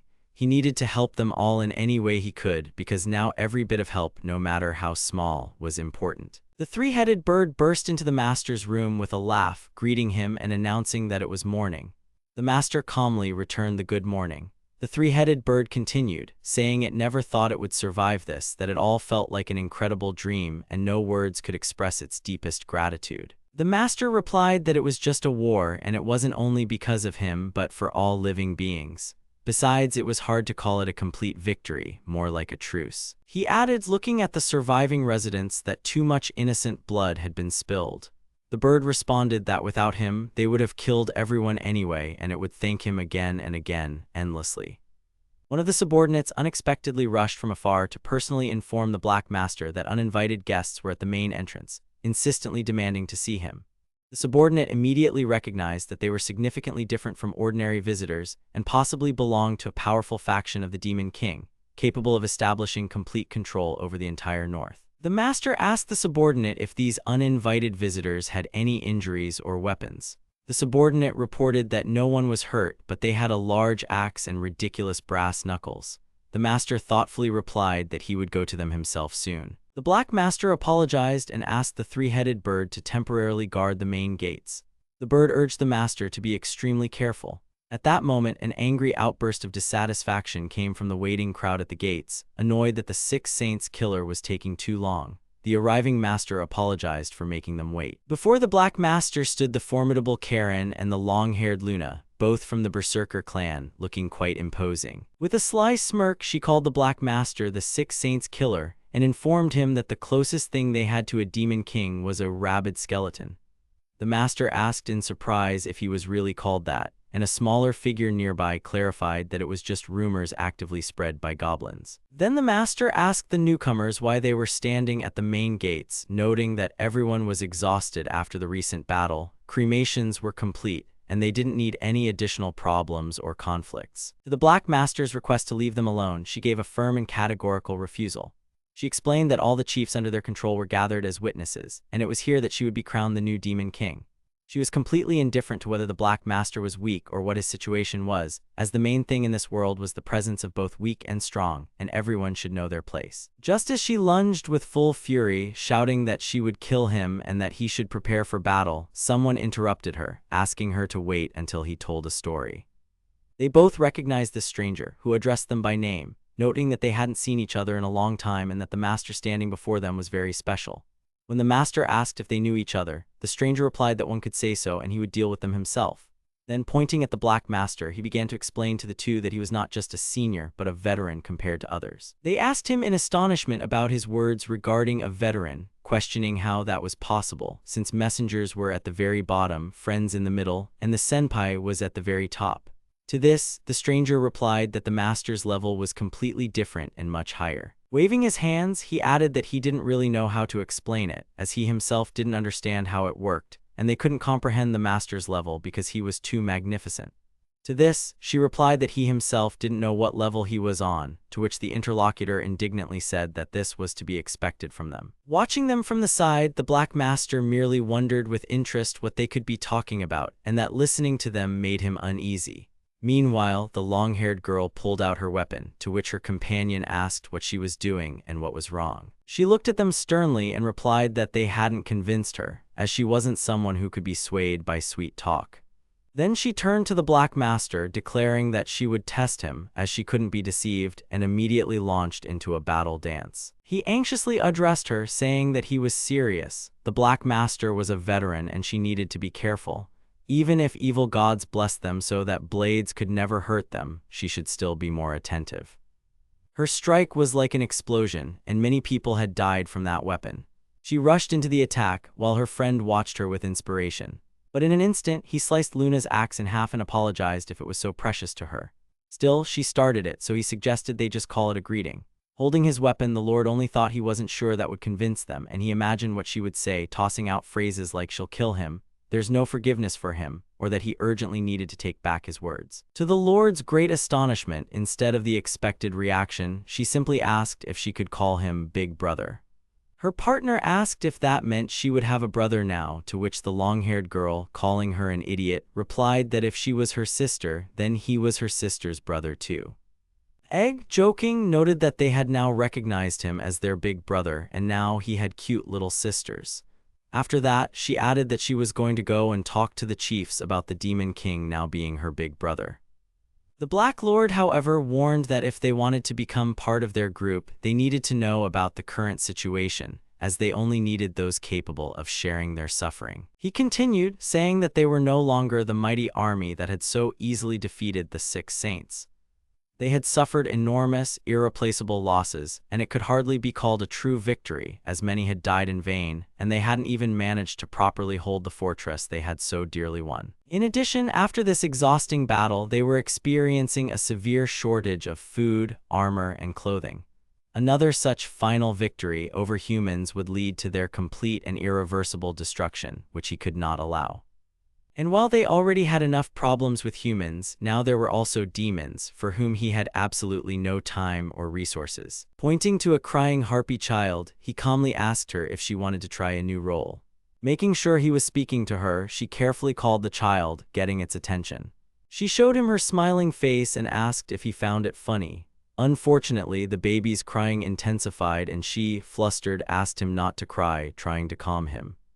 The other winged children surrounded her, asking what happened, why she was crying, and if she was okay. Wiping away tears, she stammered that her mom never came, leaving her alone. The child introduced herself as Reno, and the other children praised her name, finding it very beautiful. Then she said, confused, that her mom probably flew very far away, and she would have a long wait. The children smiled and offered to wait together, calling her little sister, and she, smiling back, agreed. Then they offered her candy and told her to help herself, trying to cheer her up. The girl asked the Black Lord if he was mocking her by offering her such an unusual task. He replied negatively and explained that he had experienced something similar, and his experience was exactly the same, full of pain and loss. He recounted that despite all his attempts, she kept crying, but the harpy children came to help and instantly got her back on her feet, calming and supporting her. At that moment, he realized he couldn't even take care of one child, and only thanks to everyone's support was he finally able to truly live. If they were looking for a cruel ruler, they should look elsewhere, as he was not one. He continued, saying that he was not attracted to the role of a king who relied solely on brute force. He was looking for a place where he would be useful to others, a place that wouldn't have to be taken by force but could be earned. To this, Egg remarked that strength and friendship were completely different things and could not be compared. The 3-headed bird said in confusion that she thought there would be more of them, and she had even missed the Black Lord, but she was glad that a fight had been avoided. The girl, meanwhile, said that it was nothing difficult, and they decided they would work for their brother, helping him with everything. Assuming that new factions would soon join them, the Black Lord ordered the chiefs to be gathered. He stated that it was time for everyone to discuss what they would do next to develop a joint plan. All the chiefs gradually arrived and gathered, preparing for an important meeting. Queen Aldecarif of Concealment made a majestic entrance into the hall, joining the assembly of chiefs as it began. He complimented her new outfit, saying it was very beautiful and suited her well. She smiled and asked if he truly thought so, accepting his compliment. He noted that he had planned to bring battle attire, but now he saw she was ready for any situation. She replied that this was precisely why she had ordered the new outfit from the Master of Innovations, and now she wouldn't need to bring her priceless crown to the battlefield, keeping it safe. She inquired about his bones and fur, noticing the changes in his appearance. He responded that there was a small secret regarding the dragon incident that he wasn't ready to reveal yet. Smiling, she said it seemed everyone was present and suggested they begin the meeting, as it would determine their future and destiny. When the 3-headed bird reported that everyone was ready, the Black Lord expressed his deep gratitude to those present and proposed they start the meeting immediately to address the important matters. He announced that the first item on the agenda was the integration of the Berserker faction and asked who wished to speak first on the matter. One of the chiefs immediately declared that if the Berserkers were willing to help, they would offer them full support, followed by unanimous approvals and shouts from the other chiefs. The Black Lord noted the complete lack of objections and moved on to the next important agenda item, their future plans, clarifying that there were two completely different opinions on this matter. The first proposal was to stay put, rebuild the castle, and significantly strengthen their armaments as suggested by the people. The second proposed traveling to the demon lands to their powerful ruler known as the Storm Lord. He stated that he had already received an invitation from the Storm Lord and asked the chiefs for their honest opinion on how they should proceed in this situation. After this, the question was posed as to who wanted to speak first. The three-headed bird spoke first, stating that, in her opinion, they should leave as there were no logical reasons to remain in their current location. The Black Lord countered that they could fight in this castle and they would join them just as they did when they defeated the Fire Lion. However, the three-headed bird argued that war isn't just about troop strength, but also about stable food supplies and providing for the people's needs, as all resources were running out, and they couldn't have a combat-ready army if they couldn't feed it. He continued that even if they took resources from humans, the only thing they could use would be food, and most of the armor would need extensive restoration and reprocessing, which would take a lot of time and effort. No matter how much they fortified the castle, they would only grow poorer and poorer, heading into an inescapable dead end. And if they wanted to recover, they needed to secure the Storm Lord's support, and they needed to consider their relationship with him. One of the chiefs expressed agreement, noting that despite their victory over the Six Saints, there were forces not to be underestimated, and he himself had to oversee the castle's reconstruction. The queen, however, argued that they couldn't passively wait for problems to disappear on their own, and another chief added that next time, there would be significantly more opponents. Just as Egg was about to present the conclusion about the advantages of asylum seekers, a fist slammed down with a formidable thud, and someone declared that he also had something to say. One of the berserkers stated that while asylum was good, if everyone kept moving from one refuge to another, too many demons would accumulate, and then someone would be needed to unite everyone, and the one she insisted on was. She was insisting on her sworn brother, the Black Lord. With renewed vigor, she declared that his name was already widely known, not only among demons but also among humans. She also suggested that her brother adopt a more intimidating moniker, changing it to Demon King, so that people would fear him just by hearing the name.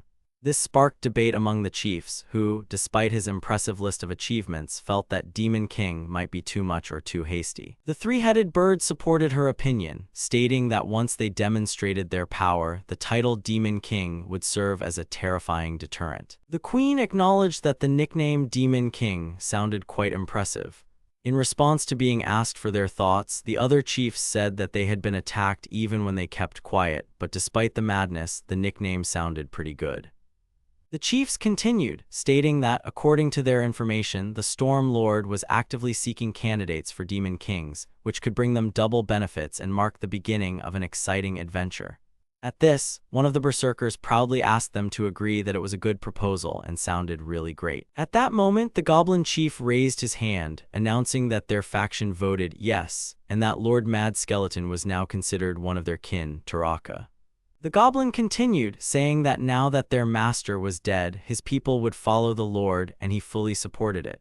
The chiefs acknowledged that the Lord had killed 2 of the 6 saints and eaten a dragon, which was more than enough recommendation for his recognition. They added that without him, they wouldn't have survived, and despite no one expecting such a turn of events, this moment would be truly historic for their people. The three-headed bird was about to say that everything was decided if he wasn't against it, when one of the berserkers declared that almost everyone already agreed, and she didn't see anyone who would be against it, and everything was finally settled, when someone unexpectedly asked them to wait. The Lord stated that he had to decline their decision to make him the Demon King. The Lord's statement left everyone in deep shock and astonishment. Shocked, she asked what he had said, shouting if he realized that the Demon King was chosen as the strongest and best. She herself had wanted to become one but had given up, thinking that convincing others would be enough for her goals.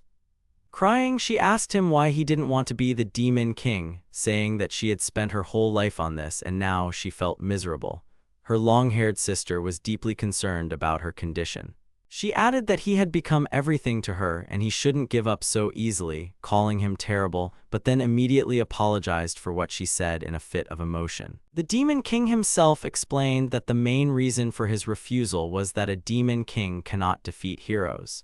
Everyone had heard about them in fairy tales and legends, but few knew the true state of affairs, the harsh reality. He added that this was because everyone who met heroes inevitably died. He had witnessed all of this and assured them that a hero could not be killed. It was impossible. Moreover, for humans, the Demon King posed no danger as they were focused on something else. Confused, she asked the Lord what he was going to do then, because a hero could still appear even without a Demon King. The Dark Lord replied that this was why he wanted to propose an alternative, specifically a solution that already had a proven track record, as the empire that the millennia-old Dark Lord once built used precisely this system. He added that the Demon King would not be a sole ruler. The old system, known as the rule of the 5 kings and 10 kings, was based on collective power. Each race would have its own leader, everyone would do what they did best, and all rules would be enshrined in a code. Everyone would depend on each other, not on a king, and then they would surely survive. He then proposed forming a demon guild. All the participants in the meeting were stunned by the proposal to create a demon guild. Various opinions were heard. Some said they had never heard of such a thing, others that this was how humans ruled, and asked if it would be beneficial. The alarmed queen noted the general skepticism and wondered about the next steps. The three-headed bird, in turn, remarked that the true reason for the apprehension lay not in the word guild itself, but in the complexity of organizing a demon council. He also added that their differences were nothing compared to those of humans, and it wasn't just about their larger size or different colors, but also about a shared value, a goal that serves as an absolute guide for everyone. Power is absolute, an unyielding law of nature, and that's what they prioritize above all else. Bringing his point to a conclusion, he stated that the apex of all this was the Demon King, to whom everyone submitted. This was logical. During a crisis, everyone wants a strong ruler, and the coronation of a Demon King would give everyone that hope. He asked the Lord if his conclusion about what was bothering him was correct. The Lord replied that a good king leads his people and also lifts them up. It's reasonable to expect that the title of Demon King would provide the people with a leader and maintain balance, but if there were no king, it would mean he couldn't die either. He emphasized that a good king is quite difficult to replace, asking everyone what they would do, for example, if he were to die. Days, months, and years would pass, and a hero would inevitably come and kill him sooner or later. If everyone relied solely on the king, the entire populace would perish. He added that decentralization should only happen after a monarchy is established, and warned that the enemy never sleeps, so they must play big and then victory would be theirs. Egg thoughtfully asked what he thought about practice if they were leaving. The Black Lord, puzzled, asked him again about practice. He clarified that he was referring to whether they could hold a meeting without him if everything fell apart. The Black Lord replied that he knew it all seemed like a dream, but when he became the next Demon King, the guild would be without him, yet hope would remain. When asked if he wanted the guild, he briefly agreed and said he needed to be alone now. Egg then declared that he would tell them a quick story that would change the minds of those who disagreed. He was just about to start when he noticed the Black Lord was still there. Annoyed, he reminded him of his desire for solitude and asked the Lord to leave. The Lord agreed and departed, and Egg calmly stated that now they could start over without outsiders. As he left, the Lord muttered that things were going well, even excellently. Slowly but surely, the Black Lord moved forward. With jubilation, he announced that he had refused to be the Demon King. Climbing higher and higher up the hill, he shouted louder and louder, letting out his emotions. He poured out all his feelings, screaming louder and louder, and then, falling to the ground, he thought in despair how much he truly wanted to be the Demon King, but couldn't. He thought that his plan should have worked 9 times out of 10, but now he would hardly be able to defeat the hero. Moreover, he lacked the strength or means to rally everyone, and he didn't want to repeat past mistakes. After all, the Demon King had already been defeated by a hero in recent years, and he believed many would understand that he was the true king, despite this. He also regretfully thought that he could have said everything if he had only wanted to. But now he was forced to complain like a whiner, and he needed to be more patient so as not to worry the others. To regain his strength, he needed to spread information, reclaim his power, and continue on his path. Looking peacefully at the night sky, he admitted to himself that he hadn't thought it would be so difficult, and pondered what an ideal king should be like. Rolling up to him, Egg said he had run too far and everyone was looking for him. The Lord asked in surprise if they were finished, to which Egg replied that he should rejoice, the guild had been created. Although some were quite displeased, Yatanil's talkativeness greatly helped as an active team member, as he had an impressive store of knowledge. He noted that this was a temporary group, but the council and faction leaders had done everything together. Everyone chose a position such that he now had a logistics manager, a senior assistant, and he himself was now a department head and a guild member with military authority and the right to an emergency council meeting. And the name of his position. He announced that the name of his position would now be Demon King. As a friend, he addressed the Black Lord, sharing his theory. A true king is not one who can overthrow another, for power is merely a delusion not characteristic of a good ruler. Where others see a forest, a king will see a road. Where there is murky water, a king will find a spring. He had already eliminated the old Demon King and become the king everyone wanted to see. He confidently concluded that the Demon Lord they all believed in was already here, and the rest was up to him. He expressed his faith in him and asked him to become the Demon Lord, promising to tell the whole world about it. However, he would be able to reveal his name a little later. A few days later, a three-headed bird flew by, asking if everyone was ready and telling them to check everything one more time, as they wouldn't be returning here. Flying higher, he instructed the squad leaders to report the number of demons in their teams, and the supply group to inspect the cargo and maintain their order. Upon reaching the Demon Lord, he reported that he thought everything was in order now, and then the Demon Lord from above called everyone's attention and said that he would tell them this one last time. He announced that they were abandoning the fortress and retreating to the Storm Lord's lands. The journey would be difficult, especially with such a large group, but they would work together and see it through. He added that the vanguard needed men capable of fighting. Giants should use their immense size to observe the situation, and the resilient ones should carry supplies. Children, the sick, and essential items would be transported in separate columns. Harpies would continuously guard the columns, the queen, and the elves from above. Scouting should always be done in shifts. With jubilation, he reminded them that they had already managed to defeat half of the 6 saints, and that with their combined strength, anything was possible. He exclaimed, urging them to overcome all difficulties together to the approving cheers of the inhabitants. Pointing forwards, they gave the command to move out. The Demon Lord looked sympathetically at the old woman's legs, trembling with fatigue, and asked if she was all right and if she wanted to ride in the carriage. She refused, explaining that she didn't want the children to have to walk. The old woman asked the Demon Lord if he minded if she went ahead, ready to sacrifice herself. She noted that she had never seen the children so worried. Furthermore, she asked what he was doing at the rear of the convoy, as he was the king and should be accompanied. He shouldn't hide where only the elderly were. She continued, saying that if a fight broke out, they would serve as bait. The Demon Lord, after a moment's thought, replied that she had probably already noticed how old age brings many difficulties. To this, the old woman smirked and declared that she wouldn't be angry with him, as she had lived long enough, and the fall of an old tree gives light to new ones. The Demon Lord calmly explained to the old woman that they were all here because they were convinced everything would be fine, so if anything happened, she could run away without worrying about the others. He noticed her trembling and told her she had nothing to worry about. The old woman laughed loudly, explaining that it was due to old age and he was powerless against that, but she still praised him for his kindness and thanked him for his concern. Suddenly his gaze fell upon a falling harpy. Dead and wingless, it crashed right at his feet, a gruesome sight. Above them, hovering in the air, was a swordsman with bloody harpy wings, clearly involved in what had happened. The killer rushed straight towards the old woman, intending to strike. The Demon King managed to intercept her, shielding her from the deadly blow. He told her to escape and warned the others to retreat as far as possible to save their lives. He then stood directly in front of the mysterious, cloaked, sword-wielding enemy, ready for battle. The enigmatic swordsman remarked that he hadn't expected to see him alive, thinking he was his brother or someone similar, but then recognized the Demon King Ignis. He mockingly pointed out that the Demon King had risen from the dead, and for that, there was a price to pay, hinting at retribution. Hiding beneath the cloak was the hero. The Demon King lowered his sword and suggested they talk, wanting to avoid an unnecessary confrontation.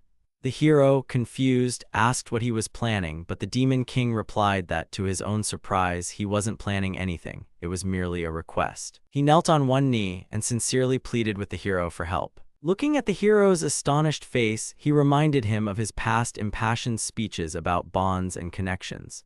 He emphasized that demons also understood concepts like family and compassion, and while it might seem strange, he no longer wished to fight, preferring a peaceful resolution. He asked the hero if there was any demon capable of defeating him, and if they could even pose a threat. The demons understood they were responsible for the deaths of the 6 saints, but if humans sought revenge, they could take his head in exchange for peace for the rest, offering himself as a sacrifice. The hero asked the Demon King if he had decided to sacrifice himself, noting that he had changed, as if he were a completely different demon. But that didn't matter, because he intended to destroy everyone, women, children, the elderly, everyone without exception, regardless of their harmlessness, and declared that no demon would escape. All would be annihilated. The Demon King, rising from his knees, responded that he too had noticed changes in the hero, for the hero he once knew was now dead. To this, the hero declared that there were no more heroes, quickly correcting himself to say that rather there never were any in this world, and commanded the demon to prepare for inevitable death. He slowly stood up and stating that since no heroes remained, he gripped his sword, preparing for battle. In that case, he declared, as the Demon King, he could unleash his full potential and display his true power. Everyone grew anxious, feeling unease and a premonition of impending disaster. When one of the berserkers asked where he was going since their brother had been attacked, he replied that the situation was quite unexpected, and so he would go investigate to understand what was happening. Analyzing the power difference, the Demon King planned to use every advantage he had, otherwise he was doomed to defeat.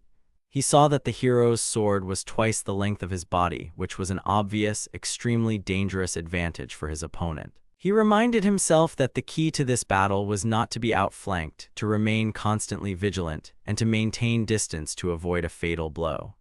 Activating chaos magic, the Demon King began with an attack of endless branches, attempting to restrain the hero.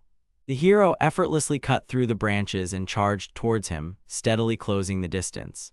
Realizing that the endless branch attack was too weak and ineffective, the Demon King intensified his attacks on the hero, but the hero continued to advance steadily, without slowing down. Like a massive storm of light, the Demon King's attack incinerated everything in its path, yet the hero stood firm, enduring the full onslaught. Time and again, the Black Lord struck, trying to close the distance and get closer to his opponent. Wielding 2 massive blades, he pressed them directly against the hero's neck, attempting to end the fight.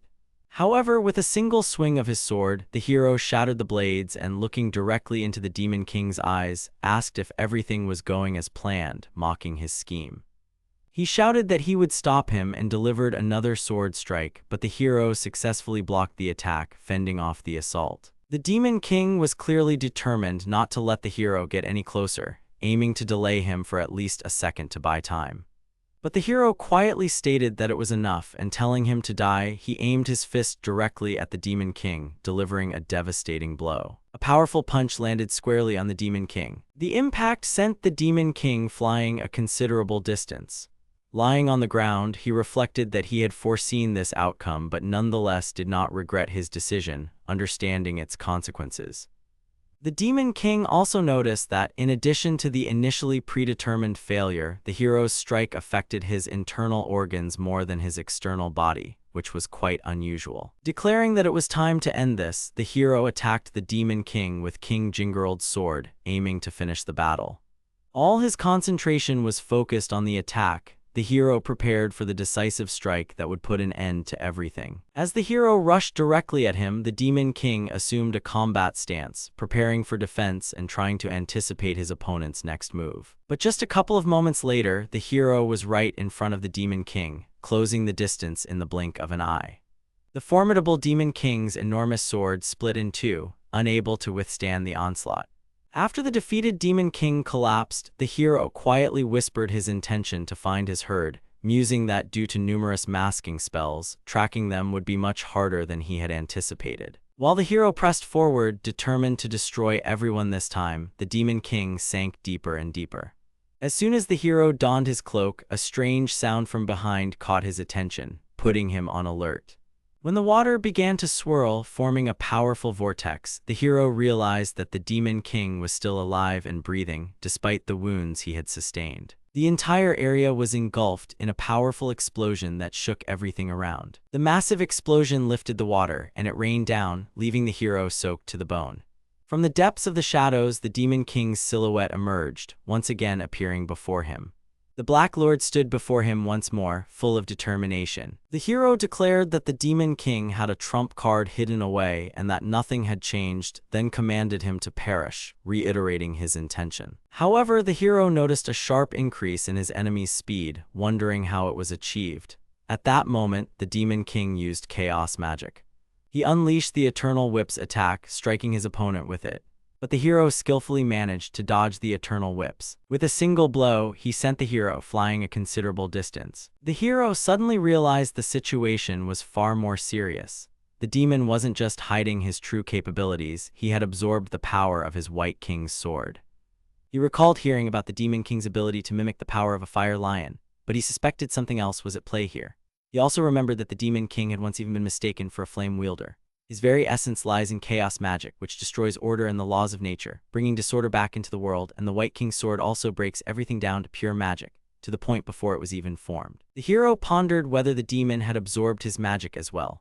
If so, the Demon King was capable of going beyond the ordinary, because chaos isn't just a type of magic. With it, one can alter the flow of time, which is already beyond comprehension. And then the question arose, was someone behind the Demon King similar to those behind the heroes? The tension in the battle grew, and the hero resisted desperately. The hero told the demon that no matter how much energy he had absorbed, it didn't mean victory, because even a bucket full of water couldn't extinguish a huge fire. Blows followed one after another, attacks alternated, and swords continued to clang in the struggle. From another one of the hero's strikes, the demon let out a piercing shriek, refusing to give up. Grabbing the hero, the demon attempted to deliver what was meant to be a final blow. However, at that very moment, the Demon King's weapon shattered into tiny fragments. The hero noted that the Demon King's vessel had long been broken. Approaching the demon, he declared that this time, he would definitely finish him off.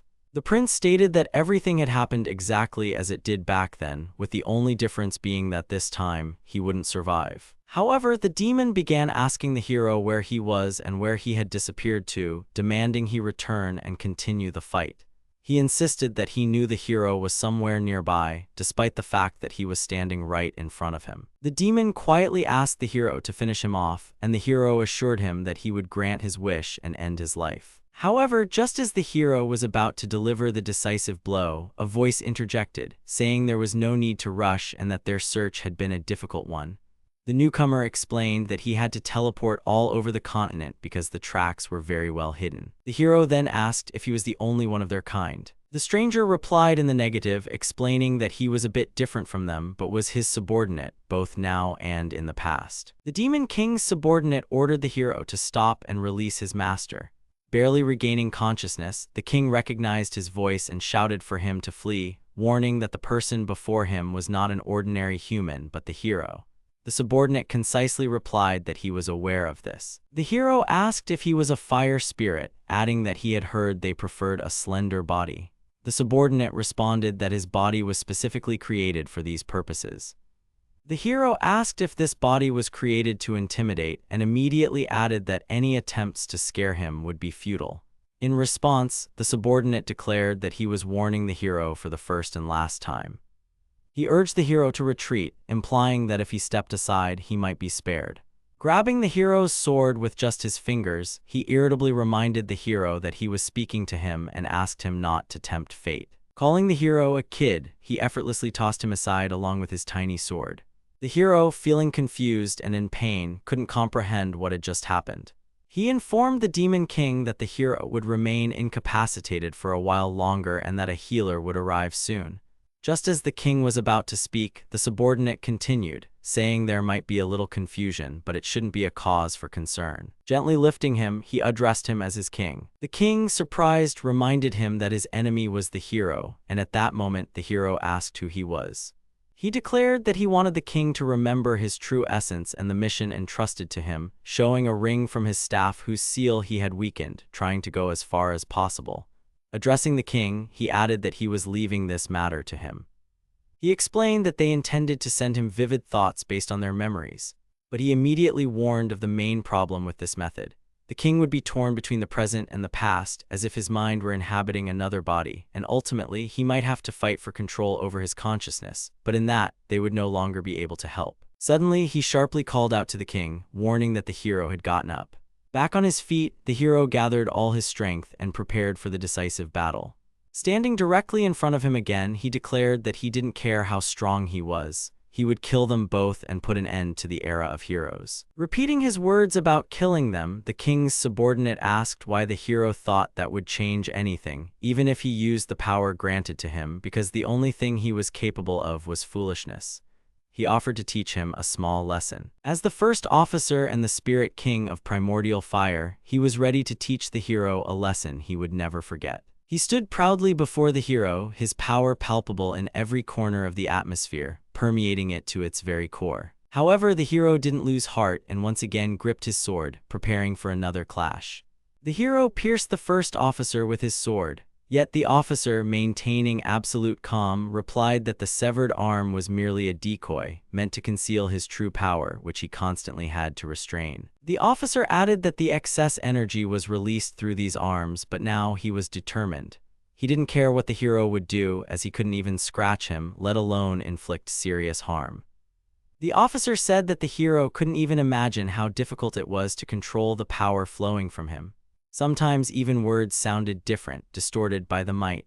And what a feeling it was to look at such a wretch who gleefully destroyed his own people and abandoned those who begged for help, having been betrayed. He repeated again that he had waited a very long time for this moment. When the hero landed just one blow on the officer, he felt a sharp pain pierce his body. The officer then asked him what his power tasted like and if he wasn't ashamed of his cowardly behavior. An elegant girl unexpectedly appeared on the battlefield, noting that the king from the south looked different than described, and that she had been warned of the hero's arrival. Then, noticing the demon king, she added in surprise that she hadn't expected to see him again in such a state, and that the Grand Duke was very proud of him, despite the current circumstances. With a proud smile, she cast aside pleasantries and announced that she had arrived first, preceding the others. Apologizing for the situation, the officer informed her of its seriousness and asked if treatment could begin immediately. She, reminding him that she was the Lord of the North, agreed. The Lady of the North warmly assured him that she would take care of him. With a smile, she informed him that she knew about his memory loss, but for now he was safe because she was on his side. She assured him that no one would dare harm him now and began to heal the king. When the officer asked what was happening, she said with annoyance that it was hard to believe how much the demon king had weakened, to the point where she even mistook him for a fake. And this, she said, was the burden they had placed upon him. The king of 9 dusty dragons from the Western Empire joined them, adding that it wasn't worth it. He suggested that the fact they were all here meant the king had returned. To this, the officer replied that, having lurked in the backwaters in different parts of the country, not only heroes but also apostles had begun to move. The dragon, calling the king's cowards, declared that the final battle was coming, to which the officer replied that this was why the Grand Duke had asked for the impossible. Appearing just as silently and suddenly, he reminded her of her oath not to burden him.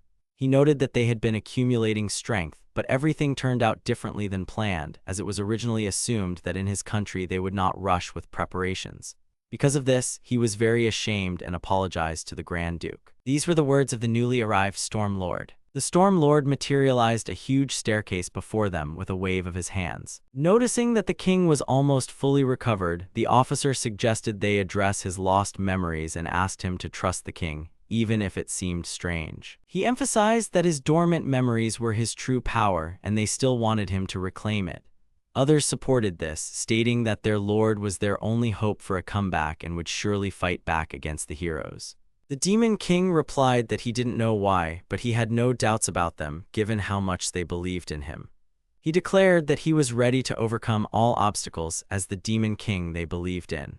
The officer promised an exciting spectacle both in the past and the future and asked the king to prepare himself. The king responded that he was ready and they could proceed. They instructed him to remember everything and steadfastly follow his destiny to fulfill the mission entrusted to him. Thanking everyone whose names he didn't know, the king noted that next time they met, it would be as friends, not enemies.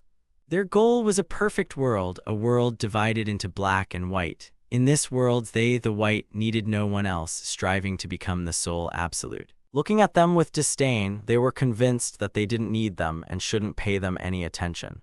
Envy, anger, pride, all of it was sinful to them. They didn't want the fallen to be with them, contaminating their purity. He found himself amidst a dozen wounded bodies. The sight was terrifying.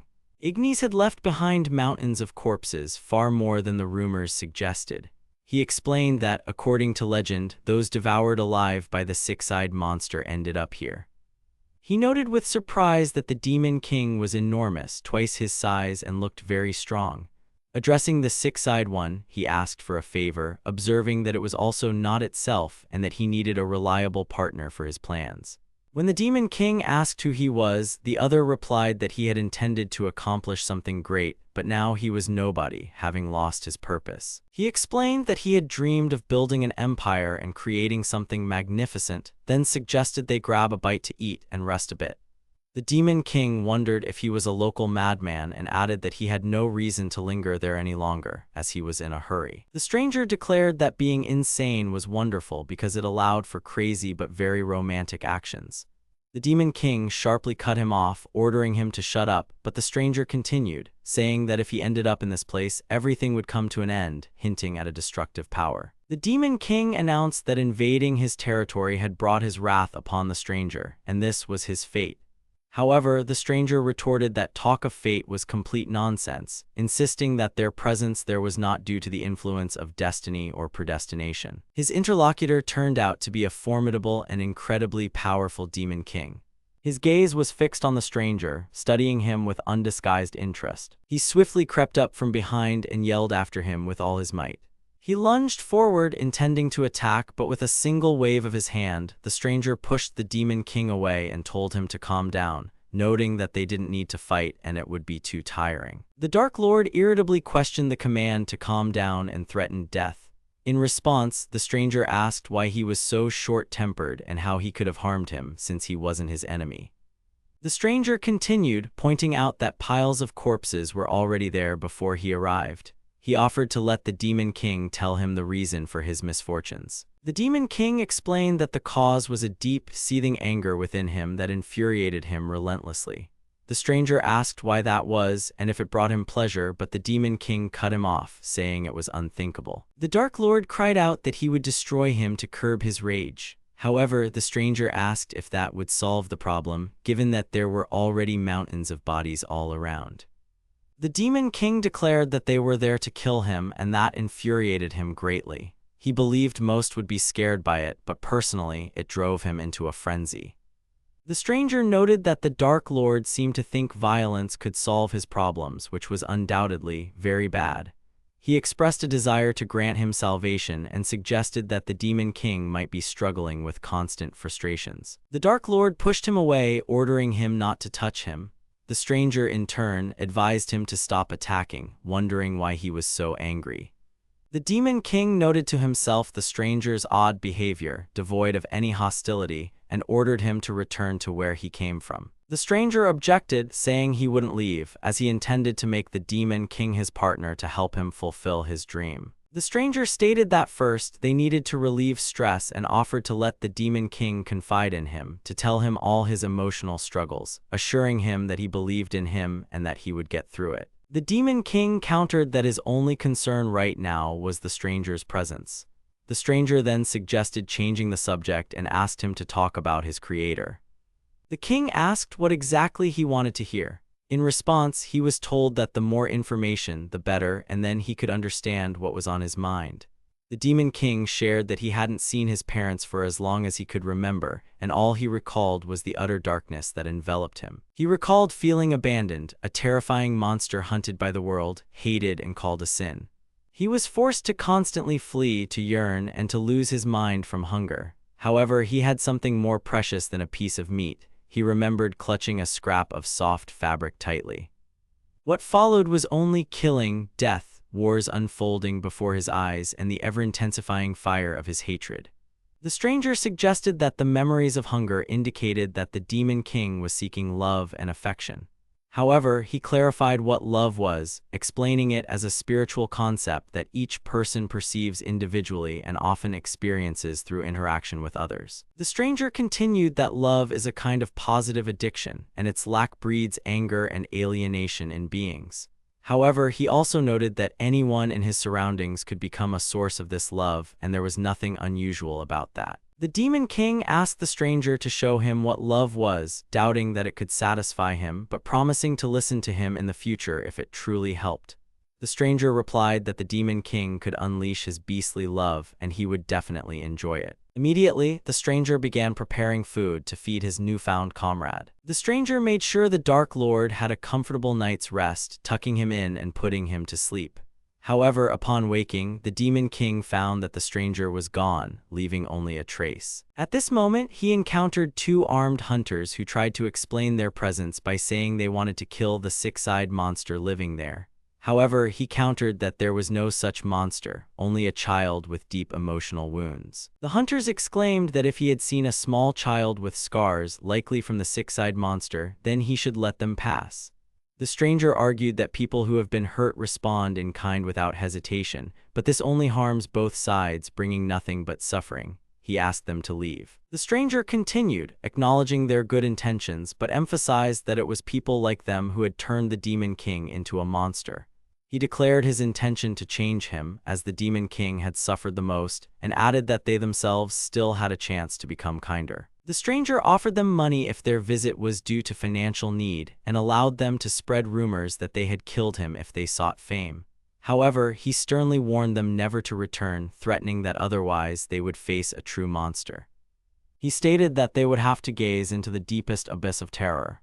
One of the hunters, overcome with terror, exclaimed that the stranger had red eyes like rivers of blood and black rain poured around him, after which he collapsed unconscious, foaming at the mouth. The second hunter, worried, asked what he had done to his comrade and begged him to stop the torment. The stranger mentally noted that perhaps he shouldn't have shown them that. Later, upon meeting the Demon King, he apologized if he had scared him. Looking at the stranger, the Demon King asked if he was similar to him. With a heavy sigh, he asked the Demon King if he wanted to hear his story, and began by saying he didn't remember his parents and had always looked this way for as long as he could remember. Like the Demon King, he possessed special abilities, and the first time he met another demon was on a similar night. After pondering for a moment where to begin, he started by saying that he was perfect from birth, no knowledge, no growth, and came into this world with everything he needed right away. The stranger continued, saying he possessed all knowledge from magic and blacksmithing to geometry and psychology, and at that moment he realized this wasn't normal. Noting that fortunately he also had a sense of duty, he considered whether to share this knowledge. After sharing it with the first people he met, they accepted it and began to develop, from hunting to agriculture, from wood to stone, from stone to iron, and thus an entire civilization emerged. Settlements grew into cities, people lit fires, built their states, enacted laws, and prospered. A religion formed around him, and he was revered as a god, while he himself, striving for further development, planned an expedition. He was out of the country for several years, which was meant to lead to the development of metallurgy and steam power, which could bring many rare minerals and rich resources. So he wrote a book that explained how to govern and develop the country, and the priests, calling it a Bible, read it. The expedition concluded after several years, as planned. However, upon returning from the expedition, only ruins awaited him. When he asked what had happened, a priest explained that shortly after their departure, a conflict erupted in the country between the church and the royal nobility. All sides declared the Bible an absolute sacred text and did not question it, but each interpreted it in their own way. They relied too heavily on God and, as a result, couldn't solve the problems themselves because the differences in interpretation intensified day by day as the conflict between the two factions escalated. On the day the king was assassinated, war broke out and the book offered no right or wrong answers, for a book has no soul. It no longer mattered how accurate the book was. When readers are blind, neither reason nor strength can overcome foolishness, and everything loses its meaning. An entire country fell in an instant, and he realized he was wrong. The ultimate knowledge was not a gift, but a curse. He concluded that knowledge is wisdom that makes life easier, but even the deepest wisdom is meaningless if it doesn't come from the heart. Only when wisdom has a heart does it become truth, and even power without a heart will not lead to boundless authority. Therefore, he decided he wanted to create a country where beings could communicate from heart to heart.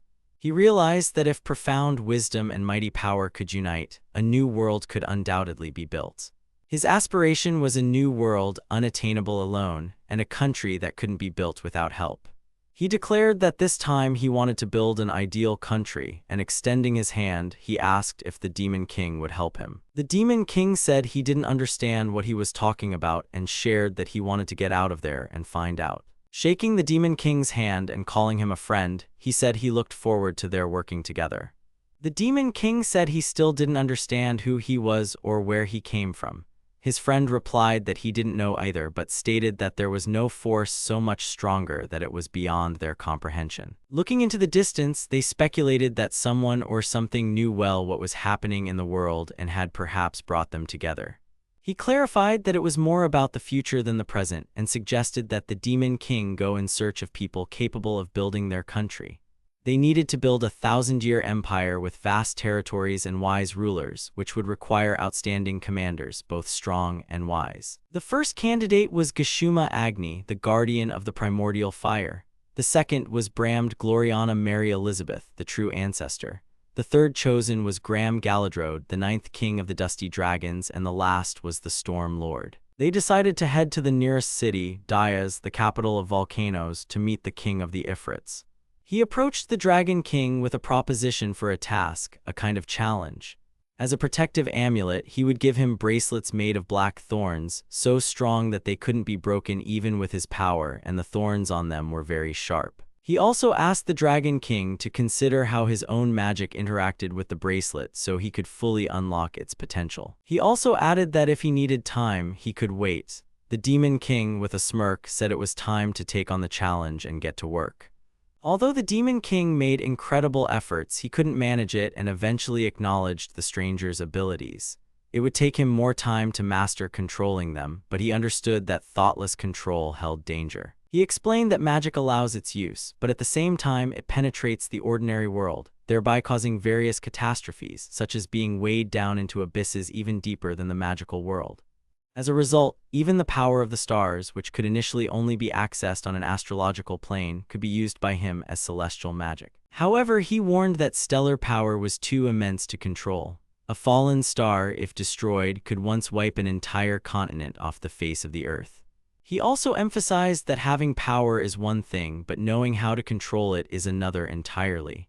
Suddenly, guards appeared before them, ordering them to stop and announcing that this was the kingdom of the Ifrits. The guard warned them that they wouldn't pass without a permit, pointing out the Demon King specifically, saying he smelled of death.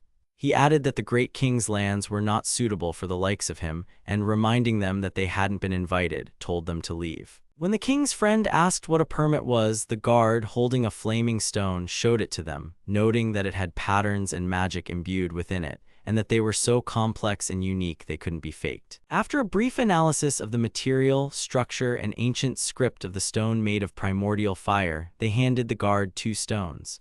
The guard examined them for a long time, full of doubt, but still declared that they were merely very high-quality fakes. However, another guard interrupted him, stating that the king was interested and ordered them to be let through, asking to see their permits. The Demon King's friend, confused, asked what his mistake was, as he was confident in the quality of his fakes. The guard replied that the permits were too perfect, and masters capable of creating such things had long since vanished. The guards hurried them along, asking them not to keep the king waiting, and specifically noted the king's interest in the beast, meaning the Demon King. The Demon King inquired about the reason for such attention, to which his friends suggested it was due to his notoriety as the six-eyed monster, and perhaps they had some old scores to settle. The Demon King countered that he hadn't attacked him and didn't understand the reason for such interest. His friends suggested that the king might want to see his true form, noting that the Demon King was fortunate either way. The king noted that they had traveled a significant distance. Before them stood a magical beast, the master of the Mountain of Corpses, the king of the Ifrits, who commanded primordial fire. Greeting them, he addressed them as servants of the true and eternal Queen of Ancestors. While the Demon King remained bewildered, his friend turned to him and announced that he was first on his list of potential commanders, and he needed the head of the 9th king of the Dust Dragons. The king then explained that due to the war between the Dragon King and the true ancestors, the Dragon King's army, which had seemed victorious, had trapped itself in a stalemate, and for many years both sides had been in absolute equilibrium. The king added that rumors of the impending end of the king's battle had reached them, and the alliance was just about to form several unions to ensure its victory. Just the other day, the Dragon King's envoy approached him with an offer of alliance, but then, unexpectedly, they appeared, and the king asked what the queen had brought him, the king of the Ifrits. The Demon King's friend objected, stating that they had no right to call themselves kings, for a true king speaks for his own people. He warned that an alliance with them would only bring new problems, as its price was the suffering of other kings. To this, the king of the Ifrits asked if he had come to negotiate or to threaten, reminding him that their army had truly powerful warriors. Irritated, he asked if the other dared to threaten him, the lord of the mountain of corpses and the six-eyed monster, and then wondered if they both weren't getting a bit too big for their britches with such threats. However, one of the subordinates tried to reason with the king, reminding him that they were in the palace. Then, addressing the Demon King as the six-eyed one, he declared that he was the true monster and suggested they play a game to find out who was stronger. A three-headed monster lunged at the Demon King. However, the Demon King, with one powerful blow, sent the monster flying. The Demon King declared that the King of the Ifrits had clearly overestimated his monster's strength, as he had won. He lamented that he should have been less forceful, as he hadn't expected such weakness from his opponent. The King of the Ifrits declared that he would have to intervene. He empowered the monster with the flame of madness and set it upon his opponent once more. The king explained that fire possesses various properties. It can strengthen hearts and make blood boil, removing all limitations in the process. The flame of madness, burning away all blood, filled the beast's heart. The monster charged at the Demon King, but he calmly observed its increased power. He didn't sense an ounce of strength or an ounce of reason, and at that moment, only one thought came to mind. With one precise strike, he severed one of the three-headed monster's heads. He realized that the flame was only in one head, and the monster's chances of survival were slim. His friend, recalling the words about sacrificing the small for the greater good, then declared that he would take care of the dog, praising the Demon King for handling his bracelets quite well. The Demon King told the Ifrit King that if he wanted to take them, he should come closer, warning him that they would discuss kings later, and now they would have to talk seriously. The Ifrit King accepted the challenge, setting a condition. If he won, the Demon King would become his possession. He then commanded him to carefully observe the most ancient and terrifying of primordial fires, suggesting they change the scenery after the Battle of Kings. He ordered the Demon King to be proud, for on the arena where many heroes had fallen, under the starry night, he would demonstrate why he was the true king.